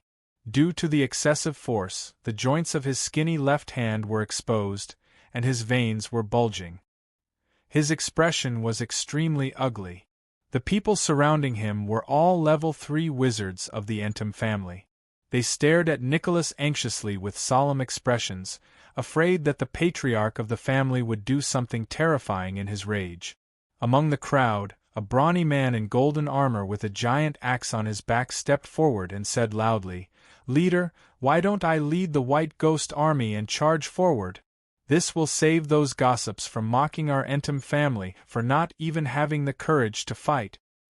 "Iron Tiger, you can't drag the whole family into this just because of your personal feelings." A middle-aged wizard with a stern expression stood up and scolded angrily, "The other party is too powerful. If we send people to ambush them, it's very likely that the enemy's main target will be Oak City. Once they give up on Cothran Castle and choose to attack Oak City first, we. At this point, the middle-aged wizard's words were cut off. Even though he did not continue, the meaning of his words was clear. Oak City, under the rule of the Entum family, would never be able to withstand the attack of the magic machinery army.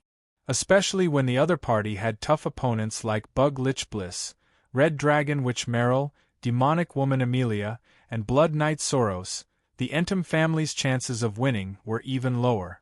Yet, the other party had given up on the Entum family, choosing to travel a long distance to attack Cothran Castle.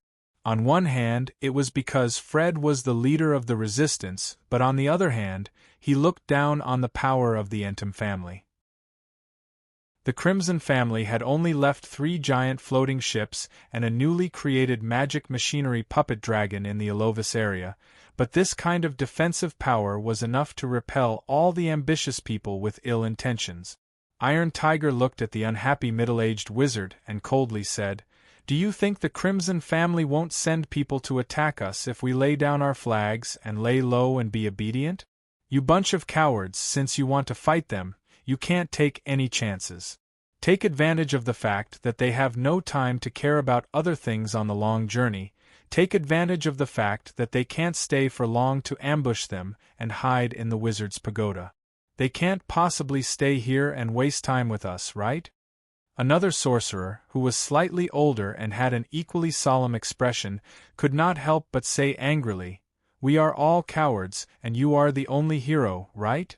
If you have the ability, lead a team to ambush the nest of the Crimson family now. Look at the difference in power between the little bit of power we have accumulated over hundreds of years and them." Immediately, a few more sorcerers joined the quarrel, and the platform was in an uproar with no end in sight. The argument of his subordinates immediately made Nicholas' face turn green. He suddenly shook the wizard's staff in his hand, and an invisible ripple of energy spread out, pushing all the wizards back a few steps. "All of you, shut up." Nicholas turned around to look at the crowd, his expression cold and furious. He said in a hoarse voice, "The enemy hasn't even attacked us, and you almost started fighting yourselves." Leader. The muscular man took a step forward, as if he wanted to say something. But his words were interrupted by Nicholas. "All right, that's enough. The enemy's target isn't us. There's no need for us to take the initiative." Nicholas' face was dark as he said, "Let's see how their battle with Fred is before deciding what we should do next.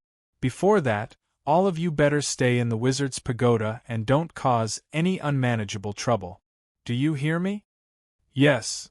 The rest of the wizards bowed in unison, their faces filled with joy. The muscular man let out a muffled grunt, but he could only bow and accept the order. After suppressing the argument within the family, Nicholas once again turned to look at the Crimson Fleet in the distance. He could not help but mutter, "The world is going to change. The scattered forest of towers is really going to change." Cothran Castle. Within the wizard's secret room, the magic mirror flashed a few times, and finally revealed an image in the distance. Fred looked at the slowly appearing wizard's illusory figure with a serious expression. He hurriedly bowed and said, "Sir Onake, you have to help me this time." A moment later, the illusory figure in the magic mirror completely stabilized. A young and bewitching man with a cold expression appeared. He yawned and glanced at Fred. He said coldly, "You know that my time is precious. Don't waste it. Speak quickly if you have anything to say." "My lord, my family is in trouble. If you don't lend a helping hand, we may never see each other again." Although Fred was usually sanctimonious, in front of this lord, he was as obedient and docile as a sorcerer's acolyte. "Oh? Aren't you doing quite well in the center of the continent? How did it end up like this?" The young man was slightly stunned. Could it be that the Wizard Association has launched a large-scale invasion? "It's not the Wizard Association, it's... I'm still thinking about that wizard experiment of mine. If you don't want to talk about it, then don't," the young man said with a cold expression. Sir, I'll talk. It's not the Wizard Association. The ones who invaded my family are a newly risen wizard family in the center of the continent. Their leader is a fire wizard. Even though he hasn't reached the peak of level 4, he already has the abilities of a powerful fighter. Fred hurriedly told the truth. Center of the continent. Fire wizard. The young man rubbed his chin and fell into deep thought. He felt an inexplicable sense of familiarity when he connected these words together. Suddenly, he raised his head and shouted, "Don't tell me the fire wizard you're talking about is called Grim?" This time, it was Fred's turn to be shocked. He never thought that even a level 6 great wizard from the center of the continent, Onake, would know Grim's name. Chapter 13:12. The Vassalo. In a luxurious secret room on the second level of the ship, Grim sat at a desk in the corner of the room, reading the Book of Filthy Darkness with the help of a small illumination crystal. The Book of Filthy Darkness was indeed Grim's sole equipment.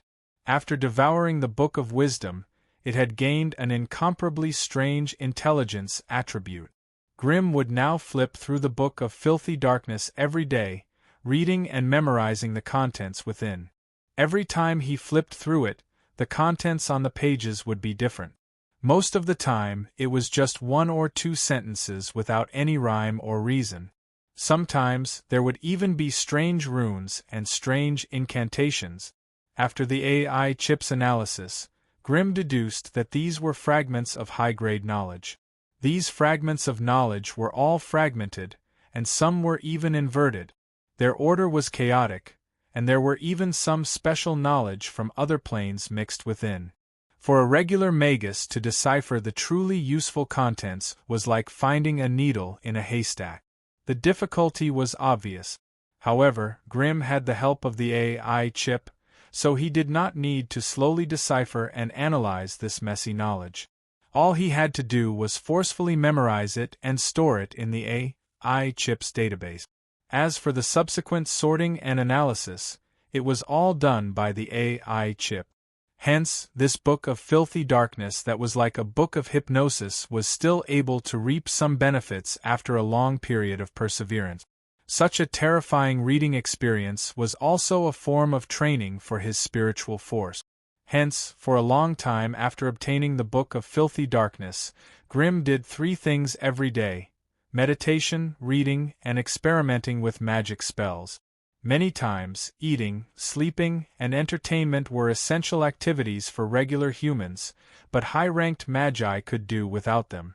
They could even go for months without eating, drinking, or sleeping, busying themselves with their mysterious and profound magic experiments. Only when their spiritual force could no longer support it would they take a short break to recover from the fatigue accumulated in their bodies. Many high-ranked magi had even changed their own energy cycle, using high-purity energy crystals to replace the cumbersome and primitive eating and digestive systems. To them, all the pleasures and happiness in the world were so insignificant that they could even be directly ignored. The grandeur of a worldly emperor, who could behead thousands of people with a single word, the splendid and extravagant banquets, the lingering aftertaste of fine wine, the bold and unconstrained beautiful noblewomen who gently fanned themselves, the shy young girls who were as pure and cute as deer, the peerless treasures that came from every corner of the world, and the flattery and admiration of the nobles who were full of flattery. To them, nothing was more delightful than the tiny improvements in their own witchcraft experiments. The trajectory of their lives had already deviated from the cognitive range and height of ordinary people. They had become a group of ascetic practitioners who had a clear understanding of the world and pursued knowledge and truth. If the middle-rank and low-rank sorcerers were just a bunch of little moles struggling in the plain world, the high-rank sorcerers had tasted the diversity of different planes, witnessed the treacherous and gorgeous outer space, and experienced the storms in the endless sea of stars. Their perspective and level of view on life, the world, and power had already surpassed the limits of the plane. They could almost be regarded as a different kind of life form from the middle-rank and low-rank sorcerers. An ant would be overjoyed that it had found a drop of honey, but at this moment, the lion had already climbed to the top of the high cliff and let out a proud roar at this world, at the millions of weak lives that lived in it. Different life forms, power, and patterns of life formed different lives. Even if an ant was placed in the position of a lion, would its weak eyesight be able to see the herd of deer galloping more than 10 miles away? Would its tiny strength be able to withstand the fierce wind blowing towards it? In the face of everything in front of it, would it be scared to death, or would it feel like the earth was under its control? All of this was unknown, but at the same time, it was known. Grimm's current achievements were partly due to the advantage of having a mind that could transcend souls, as well as the powerful assistance of the AI chip. However, in the end, most of the credit was due to Grimm's strict self-discipline and strong sense of danger. If it was anyone else, they would have long since been unable to suppress the restlessness and thirst in their hearts. They would have wanted to enjoy the feeling of being in power to their heart's content, and even more so, they would have wanted to taste the various beauties that would prostrate themselves before them. A rank 4 magus was already the peak of power in the plane. If they did not enjoy it now, when would they? Moreover, with the dazzling titles of a rank 4 magus, a powerful being, and a legendary magus, even the most beautiful girls or magi would bend over to flatter you and be obedient to you. Without a strong heart and a strong will, who could resist the temptation of 1,000 charms? However, Grimm had done it. There was a small porthole on the side of the ship, just above the desk. It was now deep into the night, and the huge moon hanging high in the sky emitted a bright silver moonlight that shone on Grimm's body through the porthole. For some reason, the moonlight today was a little hazy, with a trace of charm. Grimm raised his head to look at the bright moon, and vaguely felt the aura of a law fluctuation. Before he could react, the scenery and colors in front of him suddenly darkened. Light and shadows flickered in the cabin, and a colorful fog filled the air. 2 coquettish beauties dressed in soft chiffon appeared out of thin air and began to sing and dance. Shortly after, a beautiful and mysterious woman walked out from the depths of the fog, slowly appearing in front of Grimm. Her face was covered with a thin veil, concealing her beautiful and coquettish appearance, only revealing a pair of deep blue eyes. A transparent, rhombus-shaped crystal was embedded in her forehead, flickering with a dark and mysterious luster. Her body was overflowing with the strange fluctuations of the laws that were hard to forget for a long time. She was a magus, a rank 4 magus who had grasped the power of a powerful law. How did she sneak into the Viscero? Grimm was slightly puzzled, and he could not help but secretly look around. Sure enough, in the entire scene, only the 3 mysterious witches and himself were left. Everything else was rapidly fading away and disappearing. The floor, the wooden table, the walls of the cabin, the large bed, the 2 pots of green plants in the corner. Everything became hazy, and then exploded into colorful smoke, causing the entire space to become even more hazy and illusory. Grimm tried to call out to the AI chip, but there was no response. He immediately realized that this was no longer the original material world, and his spiritual consciousness had been dragged into a special spiritual illusion by the other party using some kind of method. The most suspicious thing was, of course, the strange low ripples that were constantly vibrating within his body. You must be Grimm. Sure enough, you're not afraid of death. You've already suffered such a serious injury, yet you still dare to run around. The beautiful witch's cherry lips opened slightly. Her appearance looked gentle, but the words that came out of her mouth were exceptionally frightening. Aren't you afraid that you'll die halfway? Grimm scanned his surroundings, and tried to use his power a few times, but he could not even ignite a small flame. It was as if this space had been completely controlled by the enemy, and there was not even a trace of fire energy left. However, the law of fire was not affected by spacetime and illusions. It gathered around Grimm, forming a 4-colored defensive spell. Seeing the flames that suddenly appeared around Grimm, the beautiful Magus chuckled. I was wondering why you were so daring. So it's because you're relying on the power of laws. Immediately after, her beautiful eyes swept over Grimm's body, and she could not help but exclaim in admiration, a young Magus who has advanced for less than 200 years is actually able to push the power of laws to such a level. Truly admirable. However, if this is all you have, I'm afraid it'll be difficult for you to walk out of this dream alive. Dream? Grimm was slightly startled. In all honesty, he had always thought that the other party had used some sort of method to pull his consciousness into some sort of illusion. However, from the other party's words, this did not seem to be an illusion, but a dream. Didn't that mean that he was in a dream in reality? Grimm smiled and took a step forward. He stretched out his hands and began to summon his equipment. In the next second, a bright light burst out, and the Book of Darkness appeared in his left hand, emitting a deep black light. However, his right hand was still empty, and there was no sign of the flaming coral wizard's staff. It seemed that this dream had isolated all of his spiritual connections with the outside world. Apart from the Book of Darkness, which was his own sole equipment, the rest of his equipment and weapons did not realize that there was something wrong with them, so they could not be materialized. Sole equipment? The beautiful Magus was stunned again. I didn't expect you to have such a high-grade soul equipment other than the power of laws. Alright, then let's have a serious fight in this dream. After saying this, the beautiful Magus took a step back, and colorful fog suddenly surged around her, completely covering her body. At the same time, the two beautiful girls who were singing and dancing slowly approached Grimm, giggling. Inexplicably, a bone-chilling murderous intent spread out from the depths of his soul. In reality, Grimm was still sitting by the wooden table, his hands holding the non-existent Book of Darkness. His eyes were dull and unfocused, and he was snoring softly from his nostrils. The bright moon in the sky was still as beautiful as ever.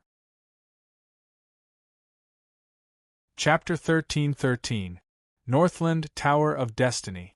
Today was the day when the Witches of Destiny gathered together for their ritual. From noon to midnight, the top floor of the tower was shining brightly, illuminating the entire Dragonbone waste. The astrology hall was filled with light and shadows, turning into a sea of light.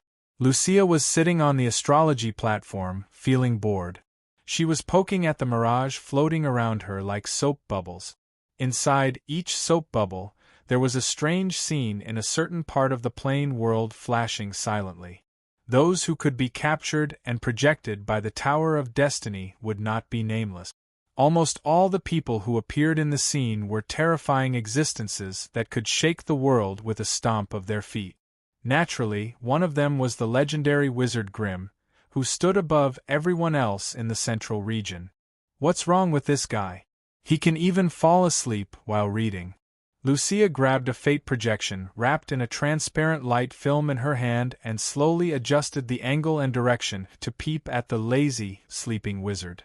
No, he doesn't look like he's sleeping, but more like, Lucia muttered to herself. Suddenly, she heard a deep and beautiful female voice. Dream kill. It's a dream kill. Looks like Ivana can't wait anymore.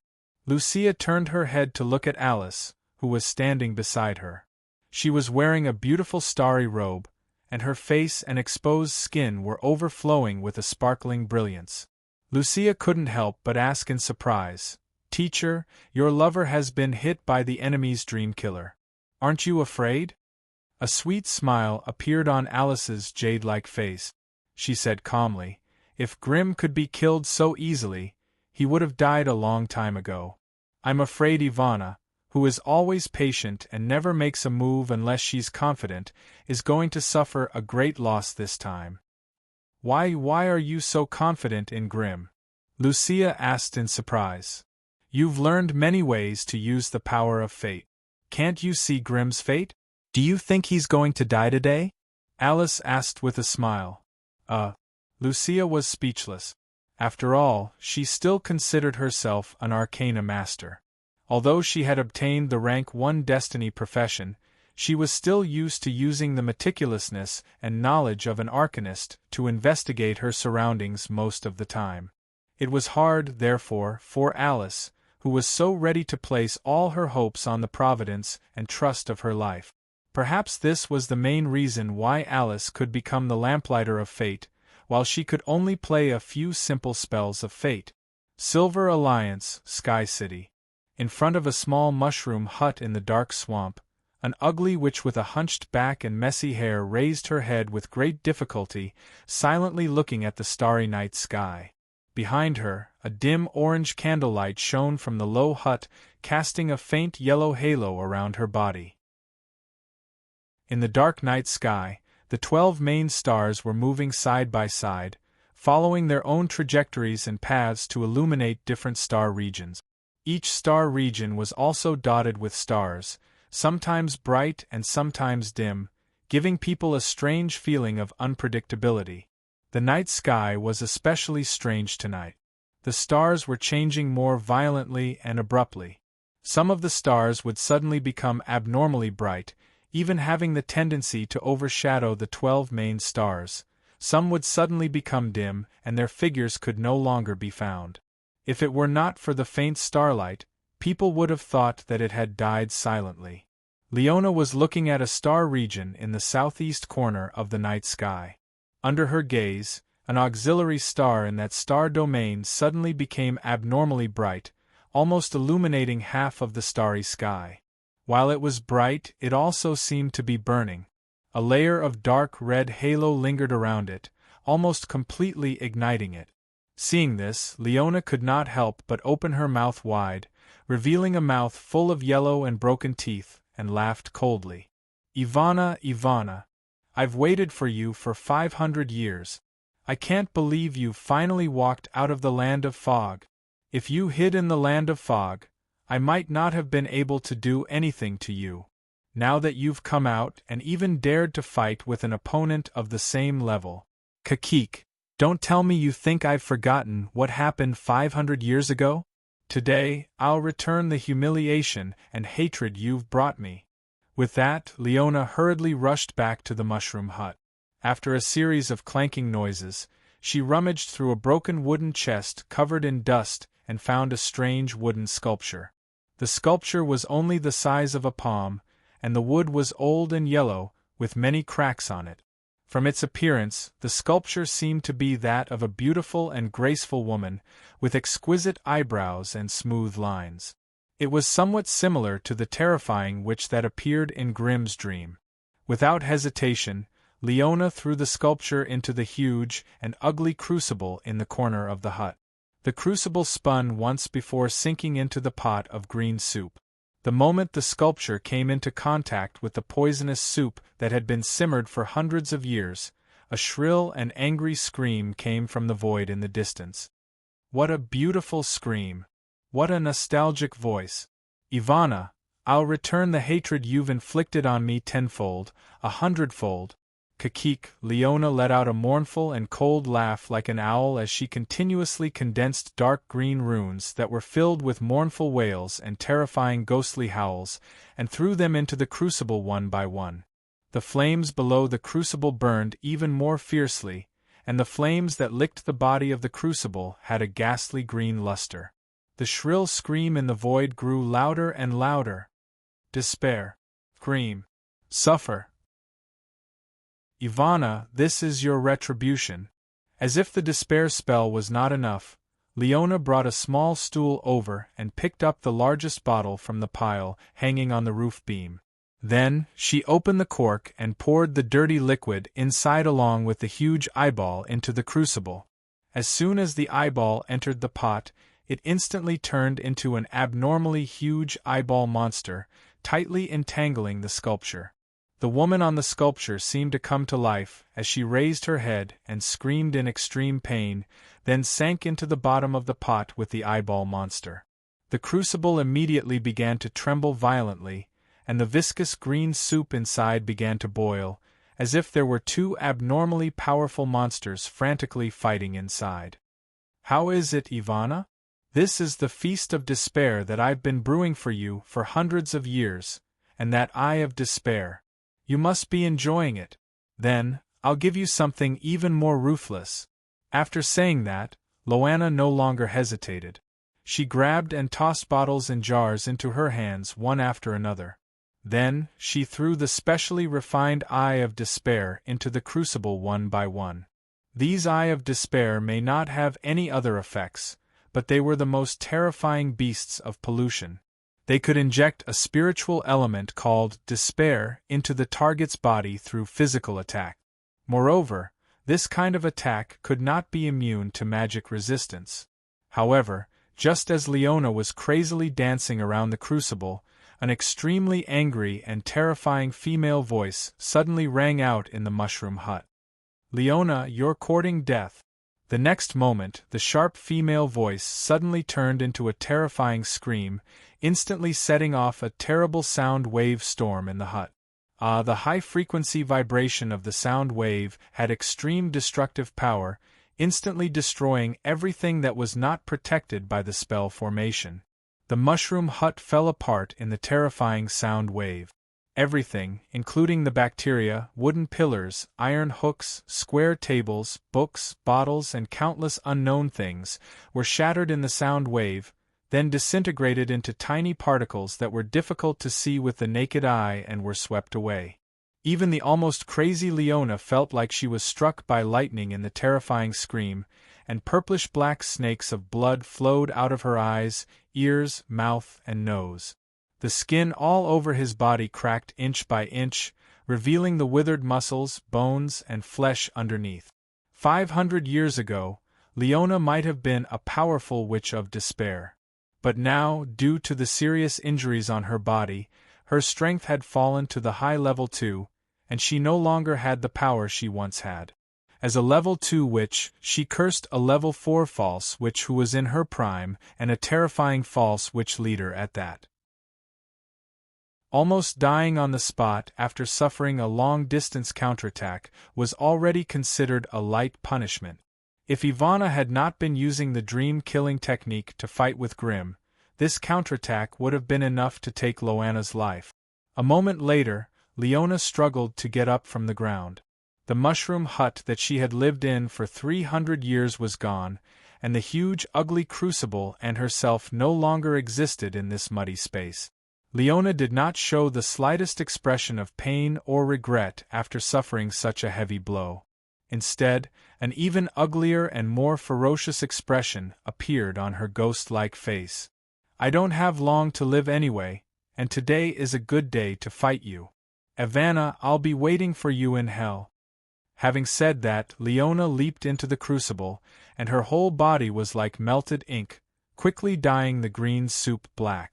A huge and terrifying despair spirit element flowed into the wooden sculpture that was covered with strange magic patterns, and then along a strange spiritual channel, a wave of pollution towards the spiritual node in the distance. Chapter 13-14. Truth be told, Grimm had never experienced such a dangerous battle before. Even when he had fought against two powerful beings alone, he had never been in such a sorry state. But today, from the sudden appearance of a terrible witch, he had personally experienced what it meant to be better off dead than alive, and what it meant to be in my territory. I call the shots. Ever since he had advanced to become an official magus, Grimm had not dreamt for hundreds of years. Magi had always been strict and cautious, and it was impossible for them to indulge themselves in a dream. If a magus really did dream, he would not treat it as a natural instinct. Instead, he would think that it was a feedback from the world will. It was either a sign or a warning. The higher the rank of a magus, the more they believed in it. The dream that Grimm had appeared in today was obviously not a reflection of his main body's consciousness. Otherwise, he would have been able to see some familiar scenes in the real world. However, the more monotonous this world was, the more restrictions Grimm faced. Firstly, this dreamscape was extremely lacking in fire elemental energy. To put it bluntly, The strange magus who had lured Grimm in with the Dream Guide spell had completely forbidden the fire elemental energy in this dreamscape. Putting a fire magus in a world without fire elemental energy meant that the opponent had disarmed Grimm from the very start. Secondly, in this strange dreamscape, the physical elements that made up the real world had all disappeared. Instead, there was an illusory and hazy spiritual force that was unimaginably abundant. This was the best place for enemies who were adept at spiritual force to display their strength. If Grimm had not mastered the multiple laws of fire, he would have been completely defenseless in this world. He would not even have the ability to protect himself. Fortunately, Grimm was not an ordinary magus. Fortunately, this was still a world. Although it could isolate the fire elemental energy, it could not deprive Grimm of his control over the laws of fire. In this dreamscape that did not exist in the real world but only in the spiritual space, the laws of fire were no longer something that could not be seen or touched. Instead, they had become a super weapon that could be materialized at will. In any case, this world was filled with spiritual element. It would be much easier to materialize the nomological powers that were originally hidden behind the scenes and driving the operation of the dimensional world. Hence, Grimm could only abandon his usual battle style and start using the weapons of laws in a clumsy and rigid manner. The reason why he was called clumsy was because he was really clumsy. In the past, Grimm had always relied on the divine fire pearl's powerful fire power to control the fire element. Then, when the fire elements converged to form a true fire wizard spell, he would add the corresponding law of fire to it in order to increase its might in a certain aspect. Now, without the divine fire orb to help him gather the fire elemental essence and the AI chip's powerful assistance on the battlefield, Grimm could only rely on the Book of Darkness and his powerful law of fire. Flame range increase, flame penetration, flame invisibility, flame impact. The 4 fire laws formed 4 different colored light orbs that lingered around Grimm's body, acting as the fire element. Grimm used his powerful mental power to shape them, or transform them into a huge 4-colored shield in front of him, or condense them into law arrows to counterattack. It was Grimm's first time using the power of the laws, so he was unusually clumsy and stiff. Fortunately, he had the Book of Darkness to protect him. The rank 5 divine weapon's power of law protected his consciousness very well, so he was not flustered by the witch's fierce attacks. Dreamscape's restrictions on Grimm were undoubtedly huge. However, under the pressure of the witch's fierce attacks, Grimm's mind operated at a high speed, and he actually managed to figure out a different way of using the laws. This was Dreamscape, so he could not summon the divine fire pearl and the shadow fiend. However, with the Book of Darkness in hand, Remy, the plague poison spirit, was summoned out as expected. Unlike the outside world, all life forms in Dreamscape appeared in the form of their souls. Hence, when Remy appeared, a green ball of light almost a meter in diameter appeared around Grimm. Where is this? What a strange world! As soon as the green light appeared, it looked around curiously.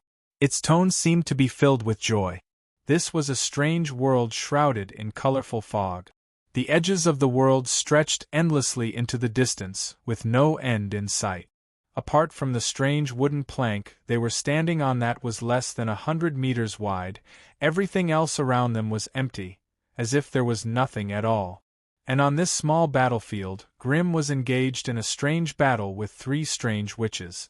Grimm's body was surrounded by 4 layers of strange light membranes of different colors, and the Book of Darkness in his hand was covered by a layer of even thicker, dazzling barrier. His enemies were 3 strange witches, which Ivana hid in the depths of the fog and rarely took the initiative to attack. Instead, the other 2 rank 4 witches under her control brandished their sharp swords, their bodies overflowing with strange spiritual undulations. They surrounded Grimm's dazzling barrier and continuously hacked at the light barrier. Their every move seemed to be able to trigger the mental elements of this dreamscape. Whenever their attacks landed on the light barrier, the law of fire would shake violently. At the same time, strands of strange spiritual elements were transmitted to Grimm's consciousness at the same time, causing him to experience the pain of mental turmoil. Grimm had retaliated against these two witches, using an extremely condensed law arrow to kill one of them. Unfortunately, they did not seem to be true consciousnesses, but products of some kind of illusory and mental witchcraft. Once one was nailed to death, another would materialize from the depths of the fog in a matter of seconds, and it would continue to attack. Under their continuous attacks, even Grimm could not keep up with them, finding it difficult to pinpoint which Ivana's position. From time to time, one or two powerful mental witchcraft would fly out from the depths of the fog, causing the light barrier created by the Book of Darkness to tremble and totter. In such an environment, Grimm's law power was undoubtedly being consumed quickly. Hence, the moment Remy was summoned, Grimm hurriedly gave him the order to fight. "Remy, stop messing around and block the enemy for me. I want to research a way to break out of this dreamscape," Grimm quickly ordered. "Leave it to me," Remy answered, and in an instant, a huge toxic halo burst out, almost covering the entire battlefield. The two witches who had just rushed to Grimm's side were immediately infected by the green light, and even their bodies began to melt into a puddle of sticky, smelly green liquid. However, before they died, they threw the swords in their hands straight into the green ball. In the next second, the strong burst of mental element caused Remy to cry out in alarm. Under normal circumstances, Remy's toxic halo would need at least 10 days to half a month to get rid of the terrifying poison. But here, in this strange world, the poison that Remy had expended a great deal of energy to activate only lasted for a few seconds before it disappeared completely under the guidance of a strange force. This world rejected all magical elements other than spiritual elements, which naturally included the power of poison. Although he had used up a lot of his energy to maintain the toxic halo for 3 seconds, he had still killed 2 enemies. While Remy was still feeling pleased with himself, figures flashed in the depths of the fog. The 2 witches once again grabbed their swords and rushed out. From the looks of it, they were almost the same as the previous 2. Remy sucked in a breath of cold air, finally understanding why Grimm had summoned him. In this strange world, one's power of law could only be used up, and their attacks were very weak. If the battle continued for such a long time, even a super expert would be exhausted. That was why Grimm was so eager to get out of here. He could already see that this witch of unknown origin was far from reaching the level of a super strong person. The reason why she was so difficult to deal with was that this dreamscape gave her too much of a home field advantage. But just as Grimm was thinking hard about how to break out of this dream, a shrill scream suddenly came from the depths of the fog. Then, a gigantic eyeball monster descended from the sky above the mist and smashed into the ground. The next moment, the fog shook and the power of law flowed. The strange witch was actually fighting with the huge eye monster that had appeared out of nowhere. Although the eye monster was huge, it was only at the beginning of Grade 3. If not for the large amount of despair element that came with the synchronized scroll, it wouldn't even be able to wipe the witch's shoes. In a few moves, the mysterious witch killed the strange eye monster. However, this fog was also polluted by the chaotic despair mental element, causing everyone's mental consciousness to be infected to varying degrees. Grimm quickly increased the speed at which he poured his mental power into the Book of Darkness and protected Remy with the light of law. The terrifying despair mental element was like blobs of ink that quickly dyed the fog black. At this time, the sky seemed to be raining black ink. Waves and waves of mental power imbued with the aura of despair poured into the fog, crazily infecting and devouring everything. The light barrier of the Book of Darkness's light of law was covered with all kinds of strange black monsters. They had strange and twisted bodies and terrifying sharp teeth. They were crazily gnawing at the power of law on the light barrier. and in the depths of the fog, the witch's shrill scream became even more shrill and desperate. What's going on? Where did this strange power of despair come from? Chapter 13-15. To be honest, Grimm had never experienced such a strange battle before. That mysterious enemy had failed before Grimm could think of a strategy to deal with it. The reason for his failure was the interference of a third party. Grimm, who was completely confused, was only stunned for a moment. His vision blurred, and his consciousness returned to the body beside the desk in the cabin. Grimm's blank eyes suddenly lit up, and his snoring stopped. He suddenly stood up and reached out his hand. The flaming coral wizard's staff and the Book of Darkness appeared in his hands.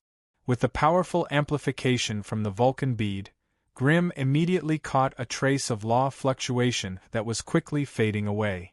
It was obvious that the Mysterious Witch had realized that her attack had failed and was retreating. Grimm smiled eerily. He concentrated his mental strength and instantly gathered a huge amount of power of law. He followed the trace of fluctuation in the void that hadn't completely dissipated and actually crossed the space to chase after him. Like a clay ox entering the sea, the huge amount of energy he had poured into the attack was instantly wasted. As the strange fluctuation disappeared without a trace, Grimm did not know if it had caused any damage to the enemy. After scanning the area for a long time and confirming that the mysterious enemy had completely disappeared, Grimm relaxed and could not help but cough out a mouthful of black blood. As if sensing the disturbance of Grimm's mental strength, a red light flashed in the center of the cabin. It was Mary, who had teleported over. What happened? How did you suddenly gather such a huge amount of energy? Is there an enemy? Mary asked countless questions in one breath. Her eyes swept over the bloodstains on Grimm's lips, and she frowned. She instantly rushed to him and asked sternly, "Where is the enemy?" Grimm shook his head and smiled bitterly. "Already left." "Which side?" "It should be the Northern Witches. But I'm not sure if it's an individual move or the Northern Witches' idea." "Northern Witches? Do you know who she is?" Mary's expression became more and more ferocious, as if she was going to devour someone. "She's a grade 4 witch. She's good at illusions and dreamkill. It shouldn't be difficult to find her." "Humph, these Northern Witches are going too far. Now that they dare to openly come out and assassinate you, it's time for us to teach them a lesson." Mary said hatefully, "The Northern lands also have a few strongholds in the central region. I'll send people to kill them all." "Don't be rash." Grimm grabbed Mary and shook his head. "Now is the time for the Central Continent to decide the final winner. We can't make any trouble at this time. I'll remember this grudge for now. I'll settle it with them bit by bit after I've unified the Central region. Moreover, I gave her a vicious blow just now. I believe she won't be able to endure this blow." Grimm's words were filled with confidence in his new power. "Then I'll move in.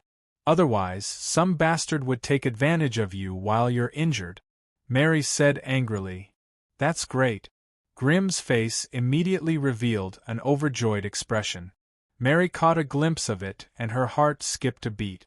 The anger on her face immediately turned into shyness, and she rolled her eyes at him. The murderous aura in the room was immediately dispersed. Instead, it was replaced by a thick and gentle aura. "Bastard! Bastard! Bastard! The North Pole, the kingdom of cold wind."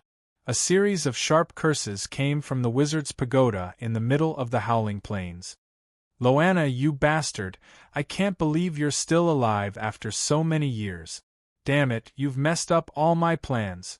A Mysterious Witch wrapped in a pitch-black veil was cursing loudly and angrily. In front of her eyes, the level 4 illusion crystal that had been with her for 600 years, the lost paradise, fell to the cold ground with a crash, shattering into pieces and shattering into pieces. A terrifying, pitch-black substance was leaking out of the shattered crystal. It was the despair, that which Loanna had released by burning her soul and using all of her blood essence. If a normal person were to come into contact with it, they would definitely be assimilated by the intense despair, becoming a crazed murderer with a twisted mind. Even official wizards who came into contact with it would be corrupted into monsters that only knew how to kill and harm themselves. Even a level 4 witch like Ivana was unwilling to be entangled by such intense negative emotions. After all, it would take a lot of effort for her to get rid of this intense and extreme hatred. However, while she was angrily cursing Leona for courting death, Ivana lifted her head, looking at the dome of the hall in disbelief. There, a wormhole with a diameter of a meter had suddenly formed, and a terrifying torrent of flames surged out of it. These were not ordinary magical flames, but they were the flames of law formed by the pure and refined law of fire. This was what Ivana was most afraid of. Bastard! Ivana's expression changed drastically. She only had time to shatter the beast fang wizard weapon hanging from her neck before her entire body was engulfed by the surging law of fire. In the next moment, the towering wizard tower suddenly trembled, and from the windows and cracks on the top floor, tens of meters long, red tongues of flame spewed out, and a smoky, burning smell instantly filled the air. The wizard tower was also ignited with thick black smoke, which could be seen from tens of miles away. A moment later, an ear-piercing scream that tore through the clouds spread across the entire plain. Grim, I'm not done with you. Half a month later, the huge flying fleet passed through one territory after another, flying over one mountain after another. Finally, the front suddenly became clear. The tall mountain range was left behind, and the undulating sea of trees gradually faded away. What appeared in front of them was a vast expanse of green fields and a large area of human settlements. There were villages, towns, cities, farmlands, manors. Of course, there were also many strange and unique castles and villas. The Wizard Tower was the grandest building of witchcraft, and no matter where it was a well-deserved focus of power. They were like surveillance towers placed on the ground, using their powerful witchcraft abilities to spread the will of the wizards to every corner of the world. This was the territory ruled by the Entum family. At this point, the Crimson Fleet did not rush to advance towards Kislin Castle. Instead, they split into three, led by Grim, Mary, and Arms respectively, and began to sweep the outskirts of the Entum family's wizard pagoda. As long as it was a property that belonged to the Entum family in name, be it a manor, a castle, or a densely populated city, the Crimson Fleet would swagger over it, chasing away and killing the core members of the Entum family. As for those who resisted stubbornly, no matter if they were hiding in a castle or a manor, a blast from the magic cannons of the floating giant warships would turn them into ashes, their souls vanquished. An ordinary building like that, even with the protection of a wizard formation, could not withstand the bombardment of the magic cannons. If one shot was not enough, then 2 shots would be fired, and if 2 shots were not enough, then 3 shots would be fired. This was not his territory anyway, and Grim could not be bothered to waste time with the other party, nor would he send troops to occupy it. Anyone who did not surrender would be bombarded by the giant cannons without a second word. The power of the magic cannons was a mild threat to a level 4 wizard, and a fatal threat to a level 3 wizard. Therefore, even if the wizards of Entum rushed out to fight, they would not be able to withstand the continuous bombardment of the magic cannons. If they were to get close, a concentrated attack from the battle magic machinery would be enough to turn them into dust, leaving not even their bones behind. As for the wizard towers in key areas, they were the main targets of the Crimson Fleet. Rosser City. A large city between the Implon Hills and the Kali River. It was also the largest and most prosperous location of the Entum family in the Ironic region. Of course, there was also a large wizard tower built here. When Grim led the 3 floating warships and stopped 3 miles away from the city, he stood high above the clouds and silently looked down at the human city that was the size of a chessboard. With the help of powerful spells, he could still see the human figures running around the city in panic. The tall wizard tower was like a gray stone pillar, standing quietly in the center of the city. It was covered in layers of force field protection, and a shocking amount of magical energy flowed on top of the tower. Not a single wizard could be sensed in the city. All the wizards of the Entum family had hidden in the wizard tower and put up all kinds of defensive spells, secretly watching the Crimson Fleet's every move. To be honest, they thought that the Crimson Fleet had come here to show off. They never thought that the other party had the ability and determination to attack the wizard tower. Shout to them. As long as they are willing to come out and surrender, they can protect their people and land. Otherwise, we'll attack. Grim looked down coldly and ordered Wizard Locke, the commander of the fleet. Wizard Locke accepted the order and immediately used a super-large loudspeaker to broadcast Grim's words to the entire Rosser city. The loud sound waves traveled to every corner of the city, and the citizens in the city were on tenterhooks. Naturally, surrendering was impossible. The Level 2 wizard guarding the wizard's pagoda immediately rejected Wizard Locke's suggestion and replied fiercely, "Attack if you have the guts. We will completely annihilate you under the wizard's tower." Grim was naturally very happy to meet such a troublemaker. At his signal, the flagship, Viscero, and the other two giant airships slowly moved forward, gradually bringing the wizard tower into the attack range of the magic cannons. Chapter 13-16. The wizard's pagoda trembled, its energy dissipating. The energy beam hit the defensive force field, and the body of the tower immediately turned red. Two terrifying forces clashed in the air, annihilating each other, accompanied by the crackling sounds of the energy field walls collapsing. The entire wizard tower was instantly ignited into a towering torch, emitting a glaring, dazzling, and terrifying red light. The wizard's pagoda was in chaos. All the wizards of the Entum family connected their minds to the tower spirit, and the mental channel was in chaos.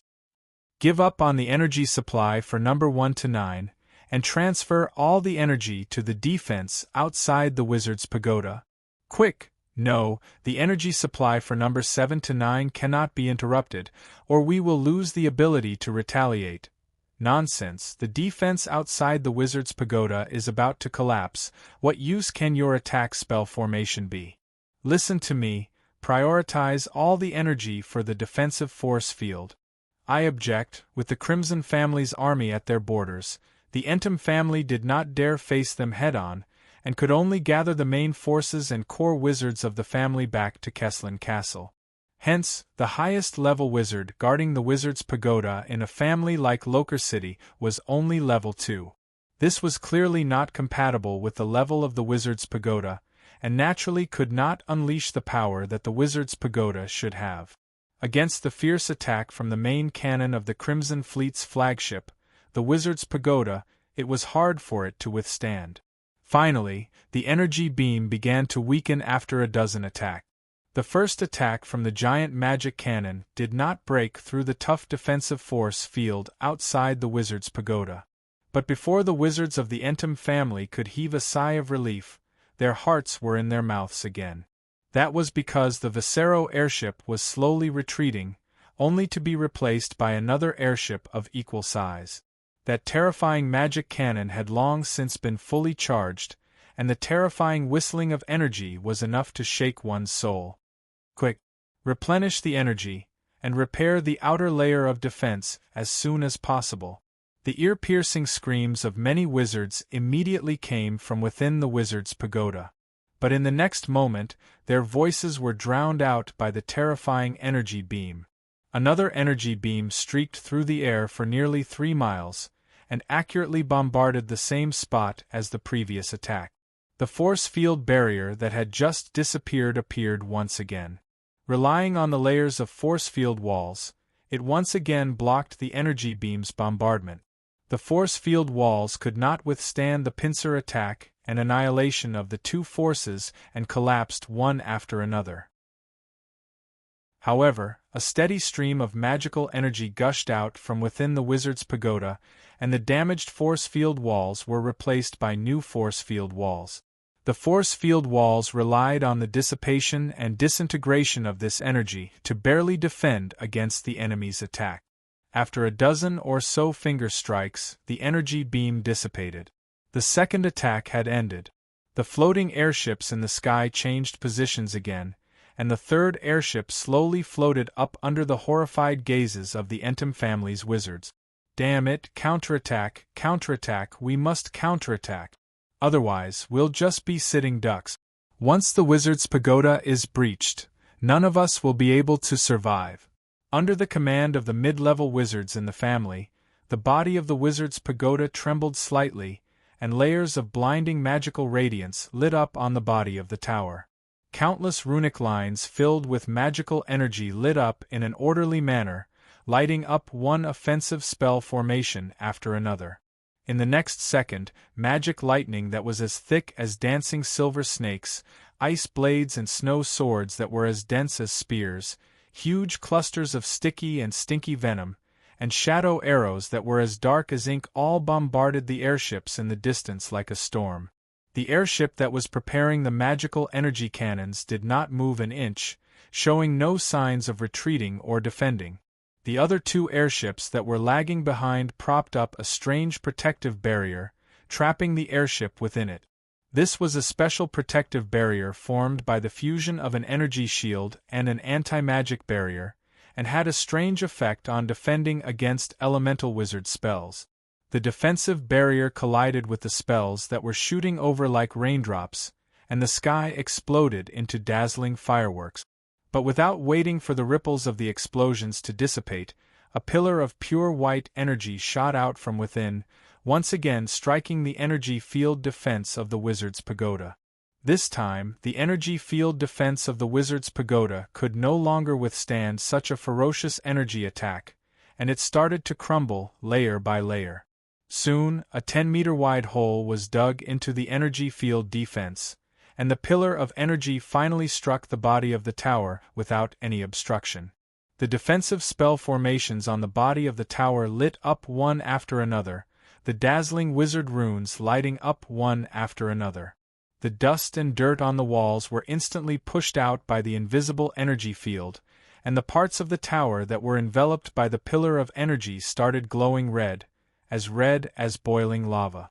The energy pillar finally died out after 15 seconds, and a giant scar 3 meters in diameter was left on the towering body of the wizard's pagoda. From afar, it looked as if a giant had used a giant cigar to fiercely burn a scar on the wall of the tower. Luckily, the wizard's pagoda was constructed from high-grade black obsidian, and it had extraordinary magical resistance and decent physical defense. That was why it had barely survived this round of attacks from the giant cannons. But even though the area where the pillar of energy shone had cooled down and returned to normal, there were still traces of damage left behind, and it became a weak spot on the wall of the tower. Taking advantage of the cooldown of the giant cannons, the magical energy in the energy pool at the bottom of the wizard's pagoda was maniacally extracted and injected into the walls of the wizard's pagoda.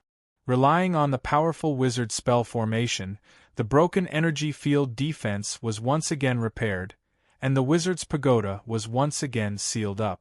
As for the minor damage on the walls, they could only slowly repair it after the battle.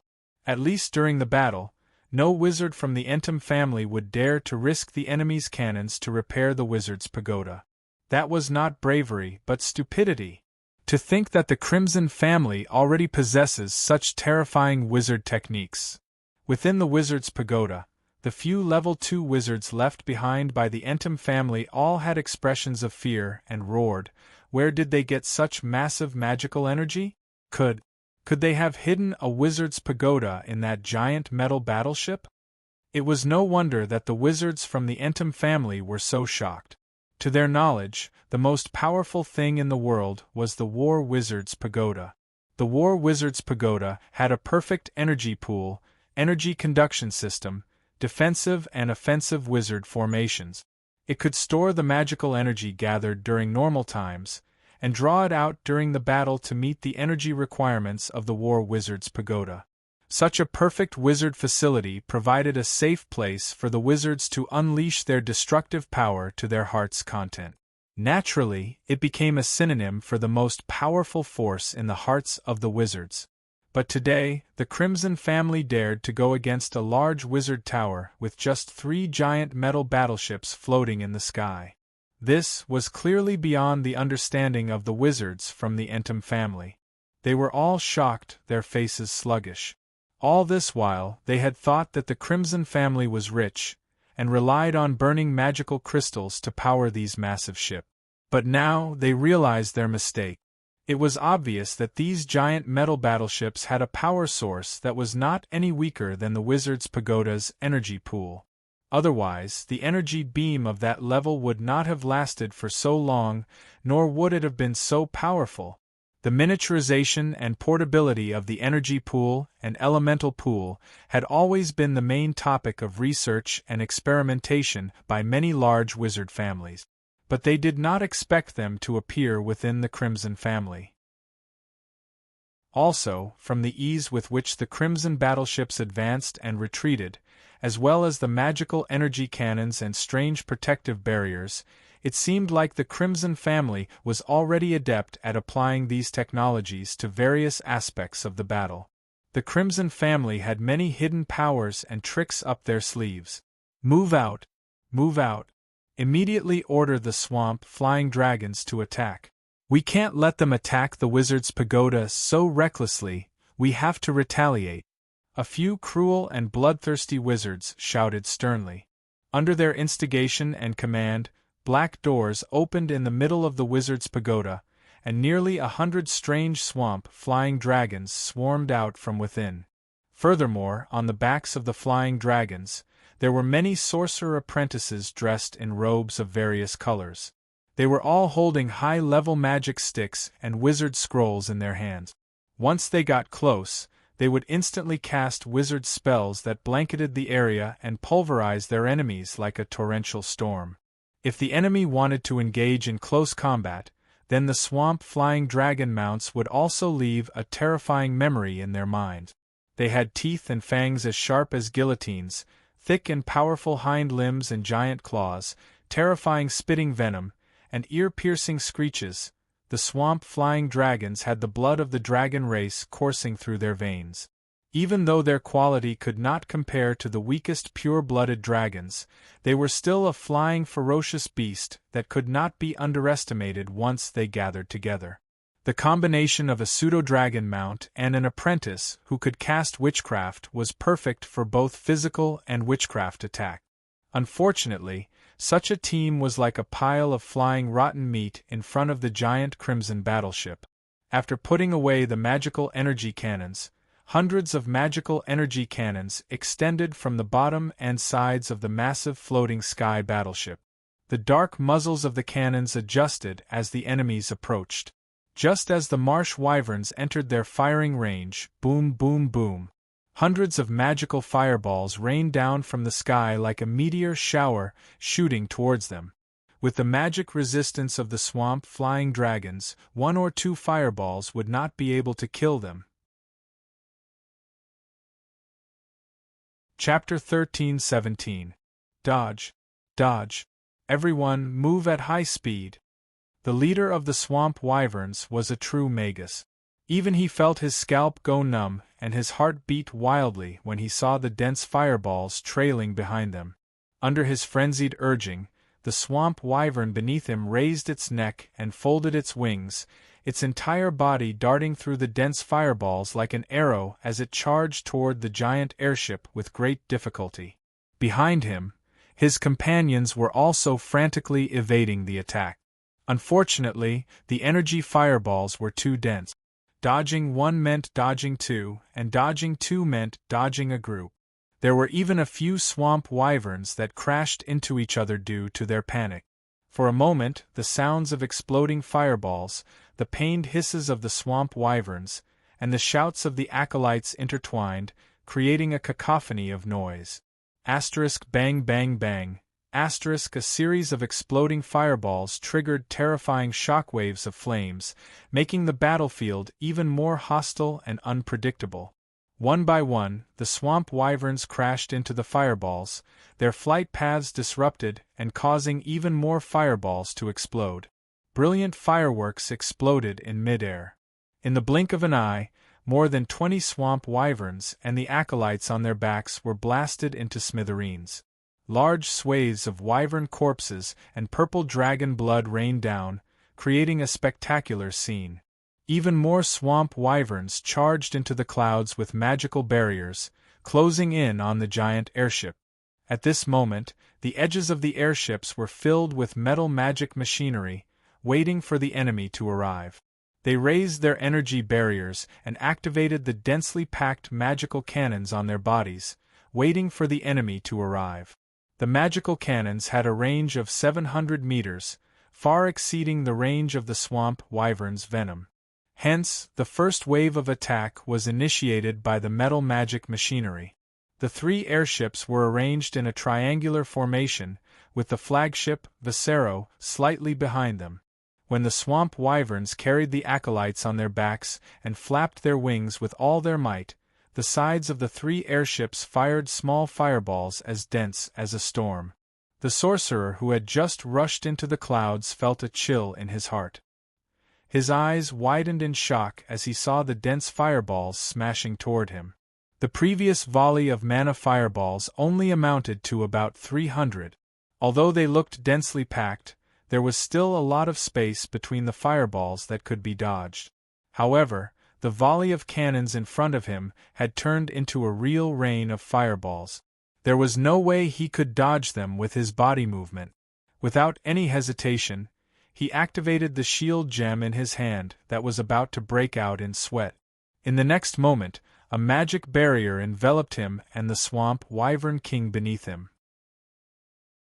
Just as the barrier was formed, the dense fireballs exploded into a sea of fire. In the blink of an eye, a dozen swamp wyverns fell from the sky. Get out of the enemy's attack range, get out of the enemy's attack range, fly high into the sky and launch a diving attack. Under the sorcerer's command, the swamp wyvern king flew higher and higher. Finally, it surpassed the giant airship and soared above its head. At this angle, the magic cannons of the airship could hardly hit him. Only the rows of metal magic machinery on the spacious flight deck could raise their arms and continue to bombard him with fireballs. Circling above the enemy's head and dodging the fireballs that were shooting at him, the Magus frantically took out strange seeds and threw them at the deck. The seeds were only the size of a fist and were light as a feather, almost weightless.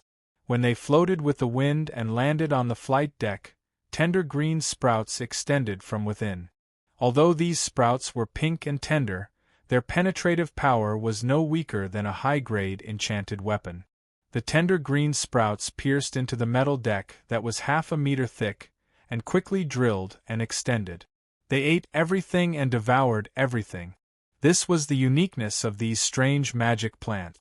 Using the metal materials they devoured, the strange magic plants rapidly expanded and quickly turned into a powerful life form that resembled a metal octopus.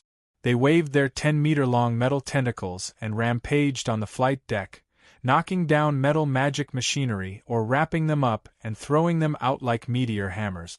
The metal magic machinery quickly moved and surrounded the metal octopus from all directions. They used their frenzied firepower to crush the metal octopus, breaking its stems and causing its juices to flow. Unfortunately, these strange magic plants had a strong life force. Even after being shot into a sieve, they were still lively. If the demonized consciousness in its metal head was not wiped out, it would not die. In an instant, the entire flight deck was thrown into chaos by them. Screech! There was a sharp sound of an arrow exploding. A strangely shaped magic arrow streaked across the chaotic battlefield, piercing through the metal octopus's waving tentacles and piercing straight into its big head that was flashing with a metallic luster. In the next second, the arrow exploded, and magical flames spewed out from the gaps in the octopus's head. The powerful magic plant that had been showing off a moment ago instantly went limp, and the metal materials it had absorbed scattered all over the ground. its half-metal, half-plant body turned into a puddle of viscous green liquid in the blink of an eye, corroding the metal deck beneath it with a sizzling sound. Magic Archer Sando, who was already a Grade 2 intermediate magic archer, suddenly appeared on the flight deck. She held a strangely shaped metal longbow that was covered in strange magic runes. She turned around and ordered the dozen or so subordinates, who were following closely behind her. "You guys stay on the deck and take care of these metal octopuses. Humph, I'll go and kill the culprits." These subordinates all carried magic longbows and magic short swords on their waists. They were all blood elves with the title of Magic Archer. With that, Magic Archer Sando arrived at the edge of the flight deck in a few leaps. She pushed off with her slender feet and flew up like a goshawk. At this moment, the wizard riding on the swamp wyvern king had just arrived. When he saw Sando moving like lightning, he immediately waved his magic wand without hesitation. A terrifying black smoke immediately wrapped around her body. Sando let out a soft roar, and the blood aura around her exploded, repelling the black smoke that wrapped around her. She swung the giant bow in her hand, and a magic explosive arrow immediately shot towards the wizard like a bolt of lightning. A Grade 2 intermediate magic archer versus a Grade 1 advanced magic archer. There was no suspense in this kind of battle.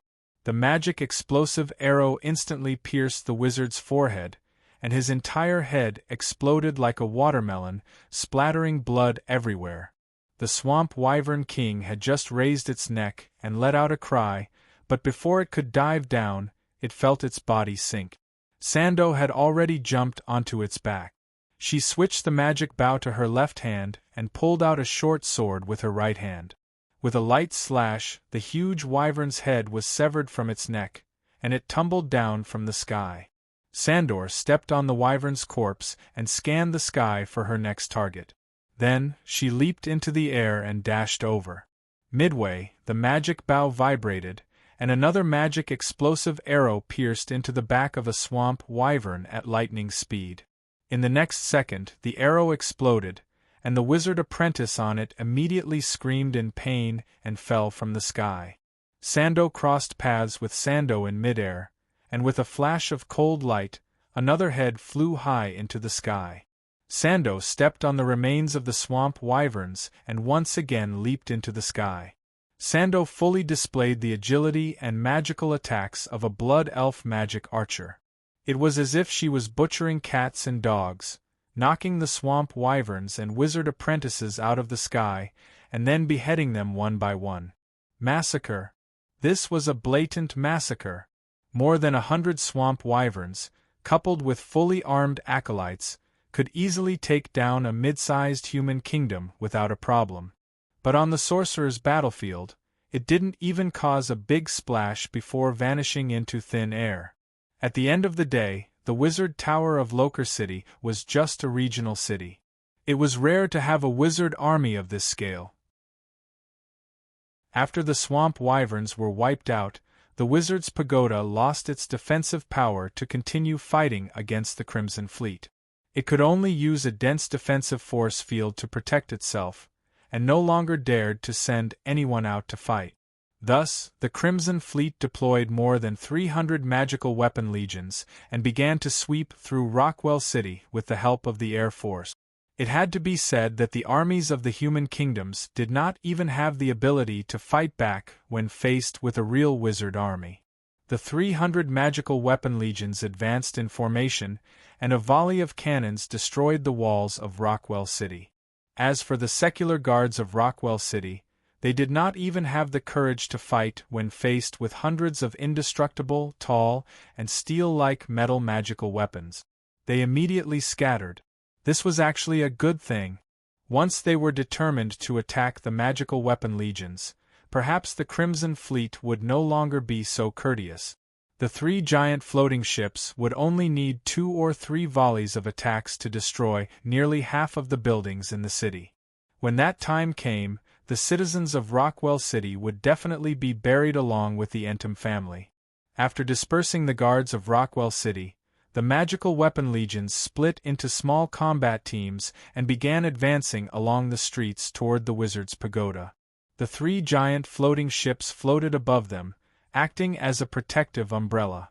The giant floating ships approached while exchanging attacks with the wizard tower. With the existence of the magic furnace, each floating ship was no weaker than a wizard tower. With 3 against 1, the other party could only defend themselves, and did not have much power to retaliate. The Crimson Fleet had sent out ground troops to quickly wear down the energy reserves of the wizard's pagoda. There was no other way. Before the energy reserves of the cleansing wizard tower were depleted, it would be difficult for the Crimson Fleet to attack the wizard tower, which had a complete offensive and defensive system. Chapter 13:18. 3 days later, the smoke in Local City had not completely dissipated.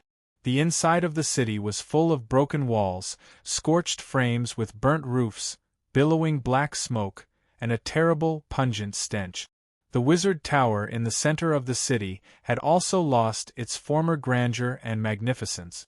It stood there like a half-burnt stick, its appearance full of endless misery and desolation. The wizard's pagoda had been breached. The 16 wizards from the Entum family had undoubtedly become captives of the Crimson Fleet, including 13 level 1 wizards and 3 level 2 wizards. The reason why they did not use the teleportation formation inside the wizard's pagoda to escape was not because they did not want to, but because the Crimson Fleet had used a wizard formation to disrupt the teleportation in the surroundings the moment they arrived in Local City. Therefore, the remaining wizards from the Entum family in Local City were abandoned, obediently raising their hands and surrendering after the wizard's pagoda was breached. According to the rules of war in the wizard world, neither side was allowed to kill wizard captives who had given up resisting. Otherwise, they would be spurned and boycotted by all wizards. There was no sorcerer who did not cherish his own life, although these wizards had signed a service contract with the Entum family and needed to exchange their service and loyalty for corresponding resources or status. But this did not mean that they had to sacrifice their lives for the Entum family. Therefore, the moment the wizard tower was breached, their contract mission was considered completed. The rest was to obediently raise their hands and think of ways to exchange resources or something else for their freedom. After all, if they were really core members of the Entum family, they would not have been abandoned under the butcher knife of the Crimson family at such a dangerous time. The Crimson Fleet stayed there for 2 days, waiting for the other 2 fleets to arrive. Mary and Arms each led 2 giant floating warships to sweep through the other 2 territories of the Entum family. From the way they returned, it was obvious that they were in high spirits and had gained a lot. War was undoubtedly the fastest way to amass wealth. Although most of the resources had been collected by the Entum family back to Cothran Castle, the little that was left was enough for Grimm and his men to eat until their mouths were full. After the 3 Crimson Fleets merged back into one, they did not stop and headed straight for Curslan Castle. This was only possible because the Crimson family possessed a large number of airships. If it were any other Magus family, they would have brought along a large number of wizard beasts, subsidiary armies, and the servants of the nobles who did the dirty work. They wouldn't have been able to advance so unscrupulously. None of these fellows could fly. Not only was their speed slow, but their reliance on logistics and supplies was also a headache. If he were to bring them out to fight, he could only steadily attack one pass at a time. Otherwise, once the supply line was cut off, the wizard beast army would still be fine, but the subsidiary army and the noble's servant army would definitely collapse. However, these problems did not exist in front of the Crimson Fleet. All of the core, troops, supplies, and resources were stored inside the airship. Only in battle would these things be fully displayed to the enemy. Normally, they would be hidden from view. Without the ground troops, there was no need to fight all the way. After taking over 3 territories of the Entum family, Grimm received a message he had been waiting for. Without hesitation, he ordered the Crimson Fleet to advance towards Curslan Castle at high speed.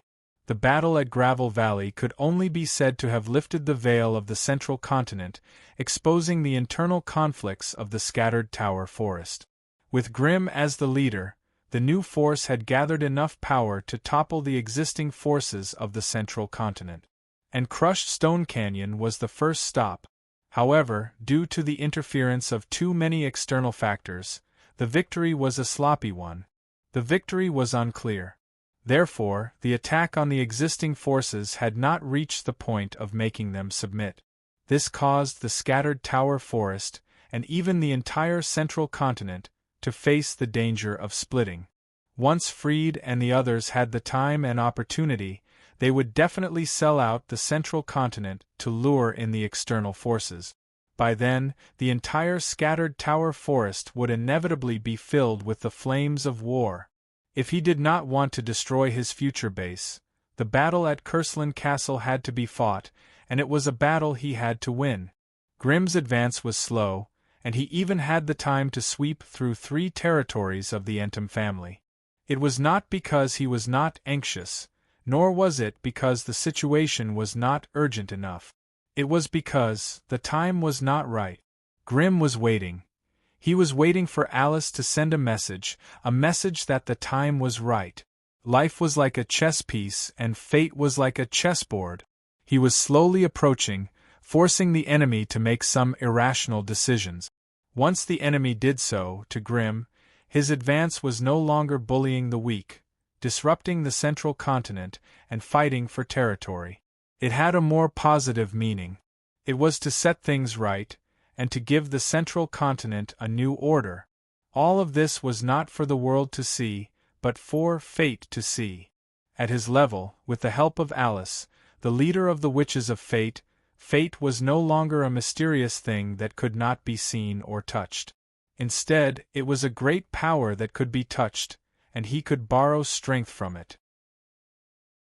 Ever since he had advanced to rank 4, everything Grim had been done in consideration of the interests of the Magi community as a whole.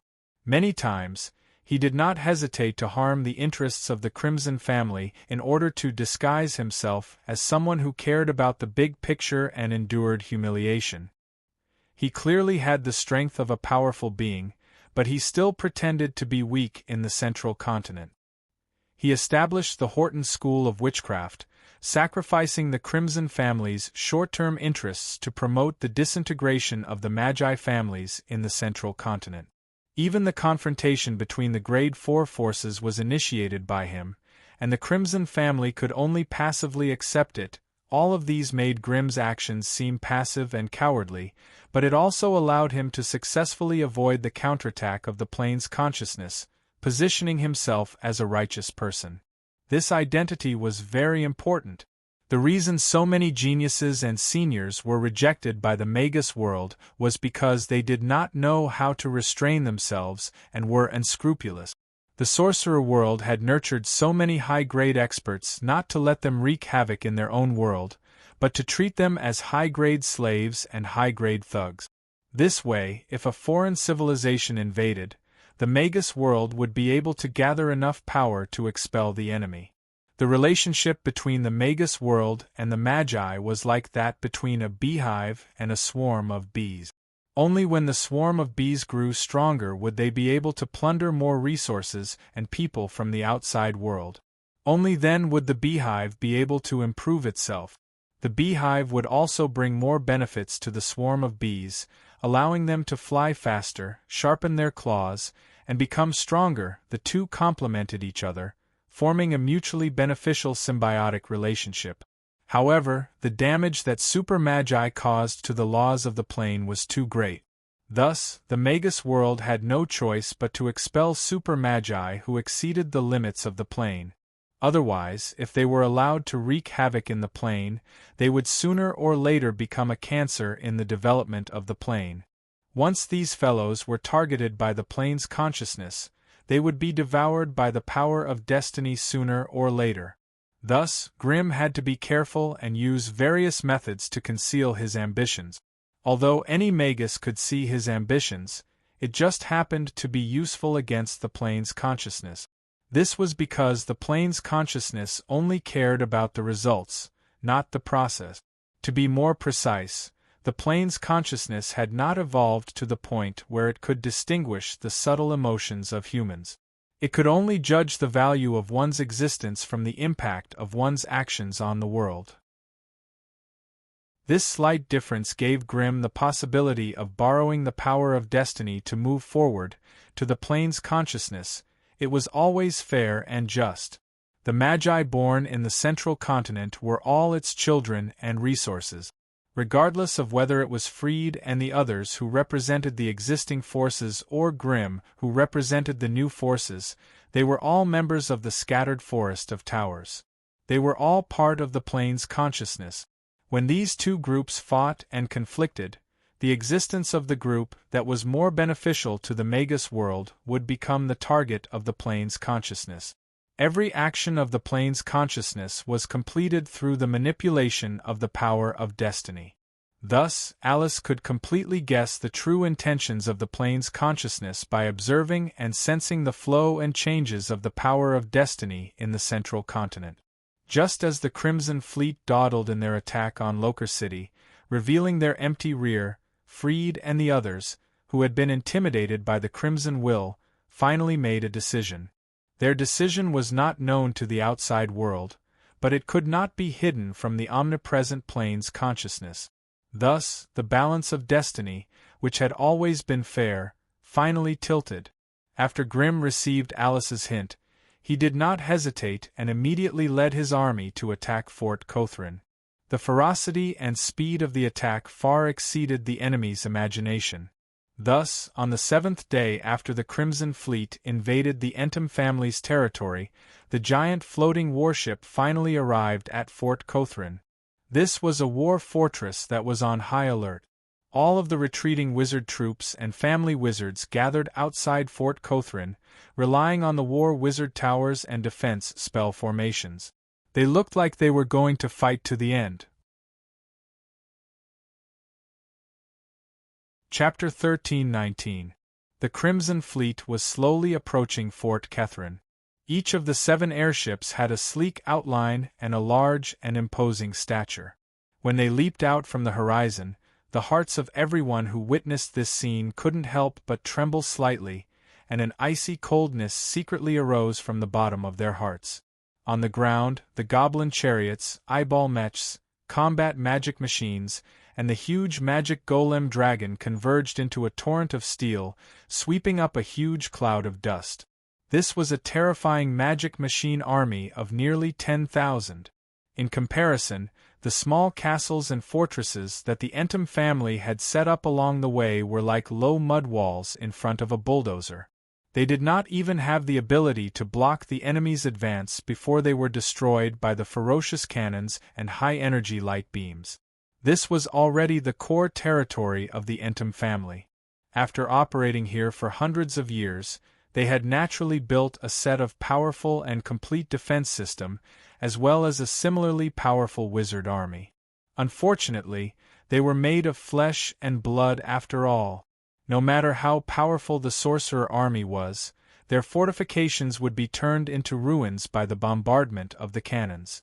Even if they mustered up their last bit of courage to charge forward, they would be turned into sieves by the dense rain of high-energy light beams. The difference in strength between the two sides was too great. It was so great that it could no longer be made up with skill and experience. Regardless if they were hiding underground, in the dense forest, or invisible, they could not escape the scanning of more than 30 wave frequencies on the floating warships, nor could they escape the detection of the eyeball mechs that were as dense as a swarm of locusts. If they were hiding underground, a gravity barrier would crush the enemy's flesh and blood, and the enemy's body would explode into a bloody pulp, mixing with the crushed stone and soil, and could no longer be distinguished. If they were hiding in the dense forest, a wave of cannons would shatter them into pieces along with the ancient trees, and they could no longer be pieced together. As for those who dared to approach the fleet stealthily, they would be turned into sieves by the storm of high-energy light beams, and then be crushed by the magic machine army that followed closely behind. The murderous magic machine army strictly followed the orders given by the floating warships, lining up all the enemies at a distance of 1,000 meters. This was also the best distance for the magic cannons to unleash their full power. The Entom family was the leader of the Tier 4 forces that dominated the scattered tower forest. Naturally, the hidden power within the family was not limited to just this. From the moment the Magic Machine Legion stepped into the core territory, all kinds of traps, ambushes, and special sorcerers began to harass and attack the Crimson Fleet. The Magic Machinery Legion was responsible for clearing out all hostile forces on the ground, while the protection of the Crimson Fleet was handed over to the Goblin Mechanical Warlocks. They formed mobile patrol squads that patrolled the airship's deck day and night. Once a powerful wizard or creature invaded, they would work together with the battle magic machinery to block the enemy outside the ship. The Magi of the Crimson family also boarded the ship, becoming an integral part of the defense system. They were scattered at the various entrances and exits of the airship, strictly guarding the door leading to the interior of the airship. It was because of their joint defense that the Crimson Fleet was able to push back the enemy's fierce counterattacks as they advanced step by step, and also thwarted the enemy's attempts to seize the ship again and again. Finally, after 2 days of arduous trekking, the Crimson Fleet finally crossed the last 100 miles and appeared in front of the towering Fort Cothran. The Crimson Fleet quickly came to a stop and hovered high above the clouds. They used the clouds to conceal themselves, revealing only the lower half of their silvery white bodies. The Magic Machinery Legion slowly arrived behind them and slowly spread out their formation, confronting the Entom family's sorcerers from afar. The 100-meter-tall golem dragon mixed in the back of the Magic Machinery Legion, like a giant mechanical dragon bearing its fangs and claws. There was no need to fight it. Just by looking at its huge and heavy body, it gave people a deep sense of despair, as if they had fallen into a bottomless abyss. As if sensing the danger of the battle, the earth shook violently, and the towering Fort Cothran began to transform in front of the Crimson Sorcerers. Fort Cothran. The current Fort Cothran was no longer the silent and stable 5-story fortress of the past, but had become a monster. A real monster. Fort Cothran trembled on its outer walls. Some of the rocks and reliefs that were not strong enough were peeled off and rolled down in the violent tremors. The huge main building of Fort Cothran was squirming like a monster, trying its best to pull its stone body out of the cracked soil. Its movements were so urgent and violent that the entire earth was shaking and shattering. Looking from afar, Fort Cothran was like a terrifying monster that crawled out from the ground. Its entire body was flowing with sand and stones like a torrential rain. Hundreds of years of silence had caused its body to accumulate too much dust and debris. At this moment, the accumulated grime flowed down rapidly like a river, gradually revealing large chunks of greenish-gray rock base. The surface of these rocks was rough and even looked uneven. But within it, a powerful torrent of energy similar to life energy flowed slowly. It was this torrent of energy that firmly stuck the huge pieces of iron rock onto the mountain-like body of Cothran Castle, allowing it to wriggle and struggle. Like a real life form, it broke free from the shackles of the earth and slowly stood up in front of everyone's eyes. Almost in an instant, Fort Cothran was animated into a strange and ferocious giant beast with a giant iron rock as its body and the main body of the castle as its head. Outside of its huge body, a layer of extremely powerful distorted force field appeared silently. "Grim, do you think you're the only one with a trump card?" The giant beast straightened its body, and from within Fort Cothran came Frid's distorted and old voice. "He, since you're here, I'll let you have a taste of the power of a battle castle. It's just a battle castle that's animated." Grim's calm and hearty voice rang in the air. "What's wrong, Frid? Is this your final trump card against me? If that's the case, then you've really disappointed me. Don't look down on my Fort Cothran. Today I'll completely end your footsteps here. The central continent belongs to us, to all the Magus families. A fellow like you should never have been born in the central continent. So, in the name of the chairman of the Scattered Tower Forest Association, I order you, get out of the territory of the Scattered Tower Forest, get out of the central continent. Following Frid's roar, the animated Fort Cothran roared towards the sky like a ferocious giant beast. The thick rock pillars that served as its limbs even smashed into the ground, creating two deep pits. In the next moment, it roared and grabbed two lumps of mud from the ground. With a flash of yellow light, the mud turned into rocks as hard as steel. Asterisk whoosh, asterisk the wind howled. Two rock cannonballs smashed towards the crimson flagship, the Visero, 10 miles away like meteors. The body of Fort Cothran, which had been animated into a giant beast, was at least 1,000 meters in size, and the rocks that it had condensed into were also tens of meters in diameter. The friction between the giant rocks and the air caused blinding sparks to ignite on the outside of the rock. It was as if two fiery meteors had rushed into the sky. Although the giant floating ships were known as giant ships, the total length from the head to the tail was only 200 meters. If one were to be hit by such a giant rock, they would not be smashed to pieces. At the very least, their waist would be broken and they would crash on the spot. Counterattack! Counterattack! Quick, put up the defensive barrier. Fire the cannons! The 7 giant floating ships dodged with all their might in midair, and ear-piercing roars could be heard in the command hall of each of the giant ships. Full defensive barriers were put up.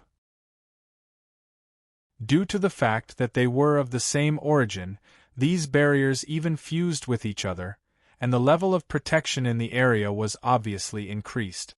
At the front of all the ships, the concentrated magic cannons lit up and shot out energy fireballs that were as dense as rain.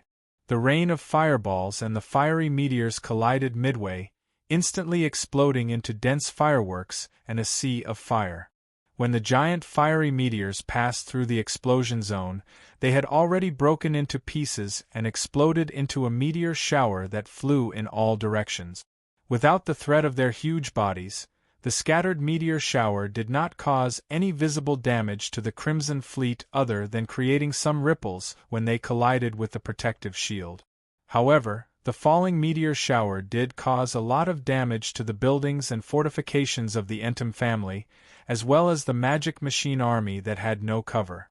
Grim sat high in the Visero flagship, silently watching the ferocious giant beast that was baring its fangs and brandishing its claws.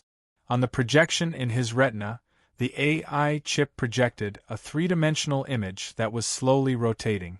According to the AI chip's classification of energy, this strange giant beast was already at the peak of rank 4.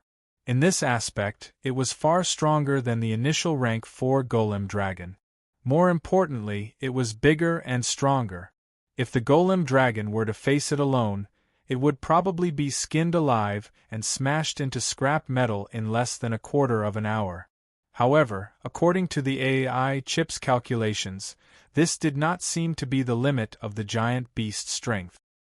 If that Freed was ruthless enough and was willing to fuse with the animated Cothran, then the giant beast could even display the strength of a peak rank 4. In other words, Freed could also temporarily display a terrifying might that was not inferior to an ultimate being. Ultimate being?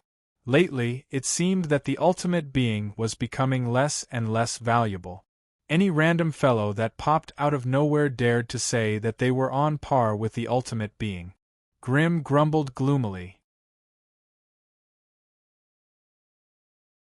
Chapter 1320.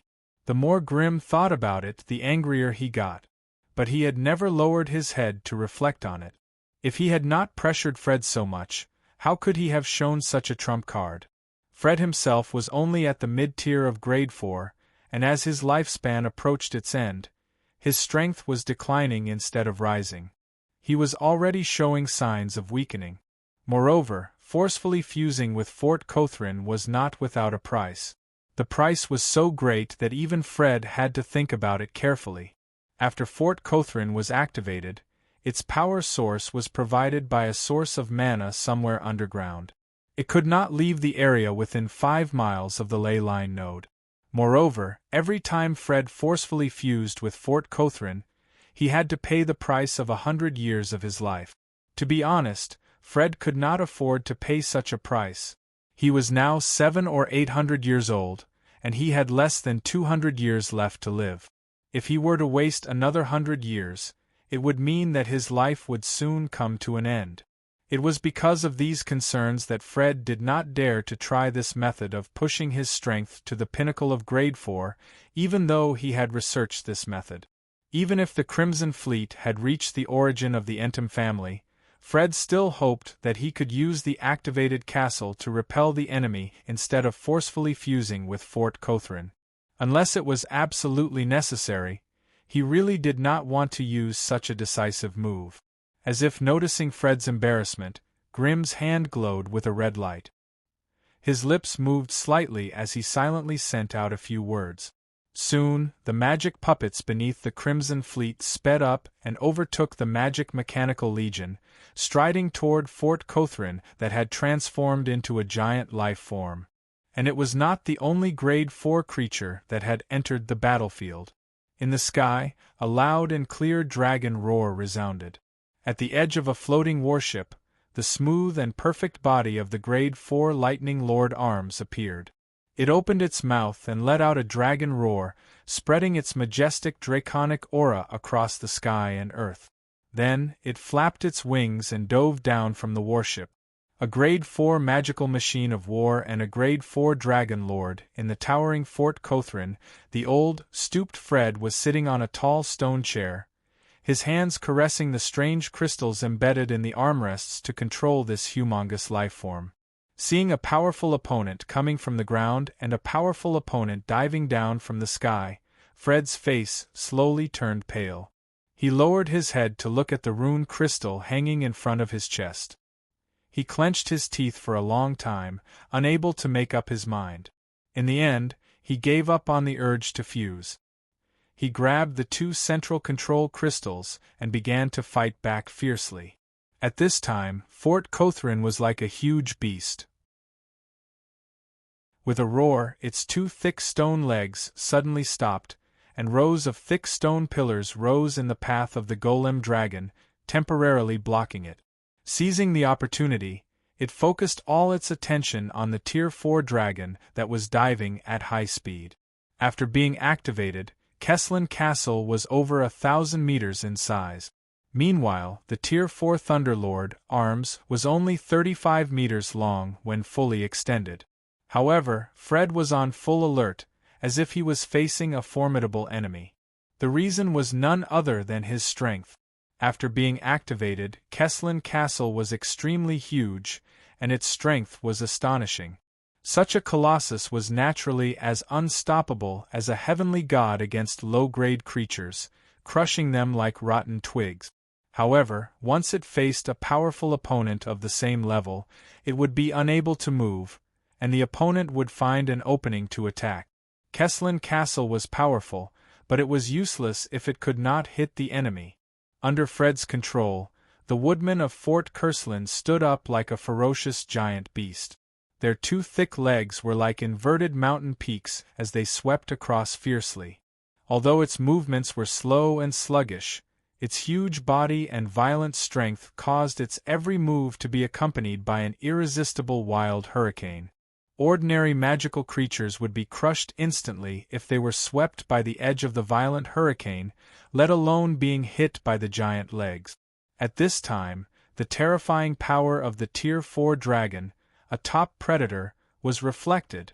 The Tier 4 Thunderlord Arms was like a bolt of blue lightning, weaving between the 2 mountains. The violent lightning around its body transformed into dancing silver snakes, jumping and exploding between the mountains. Every time it exploded with power, tons of gravel would fall from the stone pillars. The entire upper body of the ferocious behemoth was covered in a rain of rocks that never stopped falling. One was a 1,000-meter-tall ferocious beast, while the other was a 35-meter-long blue dragon. From afar, It looked like a mastiff chasing after a dragonfly. Although the ferocious behemoth had the absolute advantage in all aspects, after a round of battle, Kesslin Castle, which had the advantage in size, was at a disadvantage. Intentionally or unintentionally, the Tier 4 Thunderlord, Arms, focused his attacks on Kesslin Castle, where the ferocious behemoth's head was. Unfortunately, Kesslin Castle's defenses were tight, and its two thick front limbs kept chasing after Arms. Many times, Arms would rather use its giant claws to block the Thunder Dragon's attacks than let a single strand of lightning fall on Kesslin Castle. Just like that, the two sides fought fiercely. The dragon's breath was fast and concentrated, and its power was above average even among most Tier 4 magical creatures. The Rank 4 Thunder Dragon circled around the surface of its body, bathing it with its terrifying lightning dragon breath. Even the iron rock that Kothrin Castle had condensed turned red under the bombardment of extreme power, heated up and then softened into flowing lava, peeling off the huge body of Kothrin Castle. With just one long and fierce dragon's breath, Kesslin Castle had been successfully slimmed down by the enemy. Although the 1,000-meter-tall body had lost a small part of its size, it was still painful for Fred, who controlled Kesslin Castle. Therefore, the ferocious behemoth pounced and bit even more violently. However, at that moment, the puppet dragon had already smashed through more than 10 stone pillars blocking its way, and rushed to the edge of the battlefield. The two terrifying magic cannons on its back fired continuously, and scorching red fireballs bombarded the ferocious behemoth's body, exploding into a large number of fireworks. Tons of gravel and rocks poured down like a mudslide, and the terrifying scene made one's heart tremble. Faced with a pincer attack, the ferocious behemoth turned its body, giving up on the dragon, and suddenly pounced towards the puppet dragon. The puppet dragon, which was charging forward with an indomitable will, was also taken aback. It retreated without a fight, and as it ran away, it baptized its opponent's body with concentrated cannon fire. The huge ferocious behemoth only chased for a short distance before it stopped, and then turned around and pounced back, as if it did not dare to leave the giant pit it crawled out of. Seeing this, the Crimson family mages naturally guessed that the giant pit must be hiding a secret that the other party did not want people to know about. Therefore, many floating ships began to move forward slowly, and used the magic cannons to join in the siege of Kesslin Castle. Beams of powerful light imbued with terrifying energy, magic bullets that whistled as they pounced, and rapid sorcery that shone like fireworks. Almost in an instant, the ferocious behemoth's huge stone body was drowned in it. Inside the ferocious behemoth's raised head, the mages of the Entum family hiding in Kesslin Castle gritted their teeth and fought back bravely with sorcery. The brilliant and ferocious sorcery intertwined in the air, exchanging terrible damage with each other. In such a terrifying battlefield, the low-level mages could not intervene at all, and could only be squeezed tens of miles away, fighting with the Magic Legion. Only those with strong defensive shields or high-level strength had the right to step into the main battlefield, and join in the siege of the fallen enemy. In an instant, the whole battlefield was filled with flames, and roars were heard. Terrifying shockwaves formed from the explosion of elemental sorcery were everywhere. After struggling for half an hour, they were played around by the enemies, and did not even get a decent loot. Fred, who was controlling Kesslin Castle, was furious.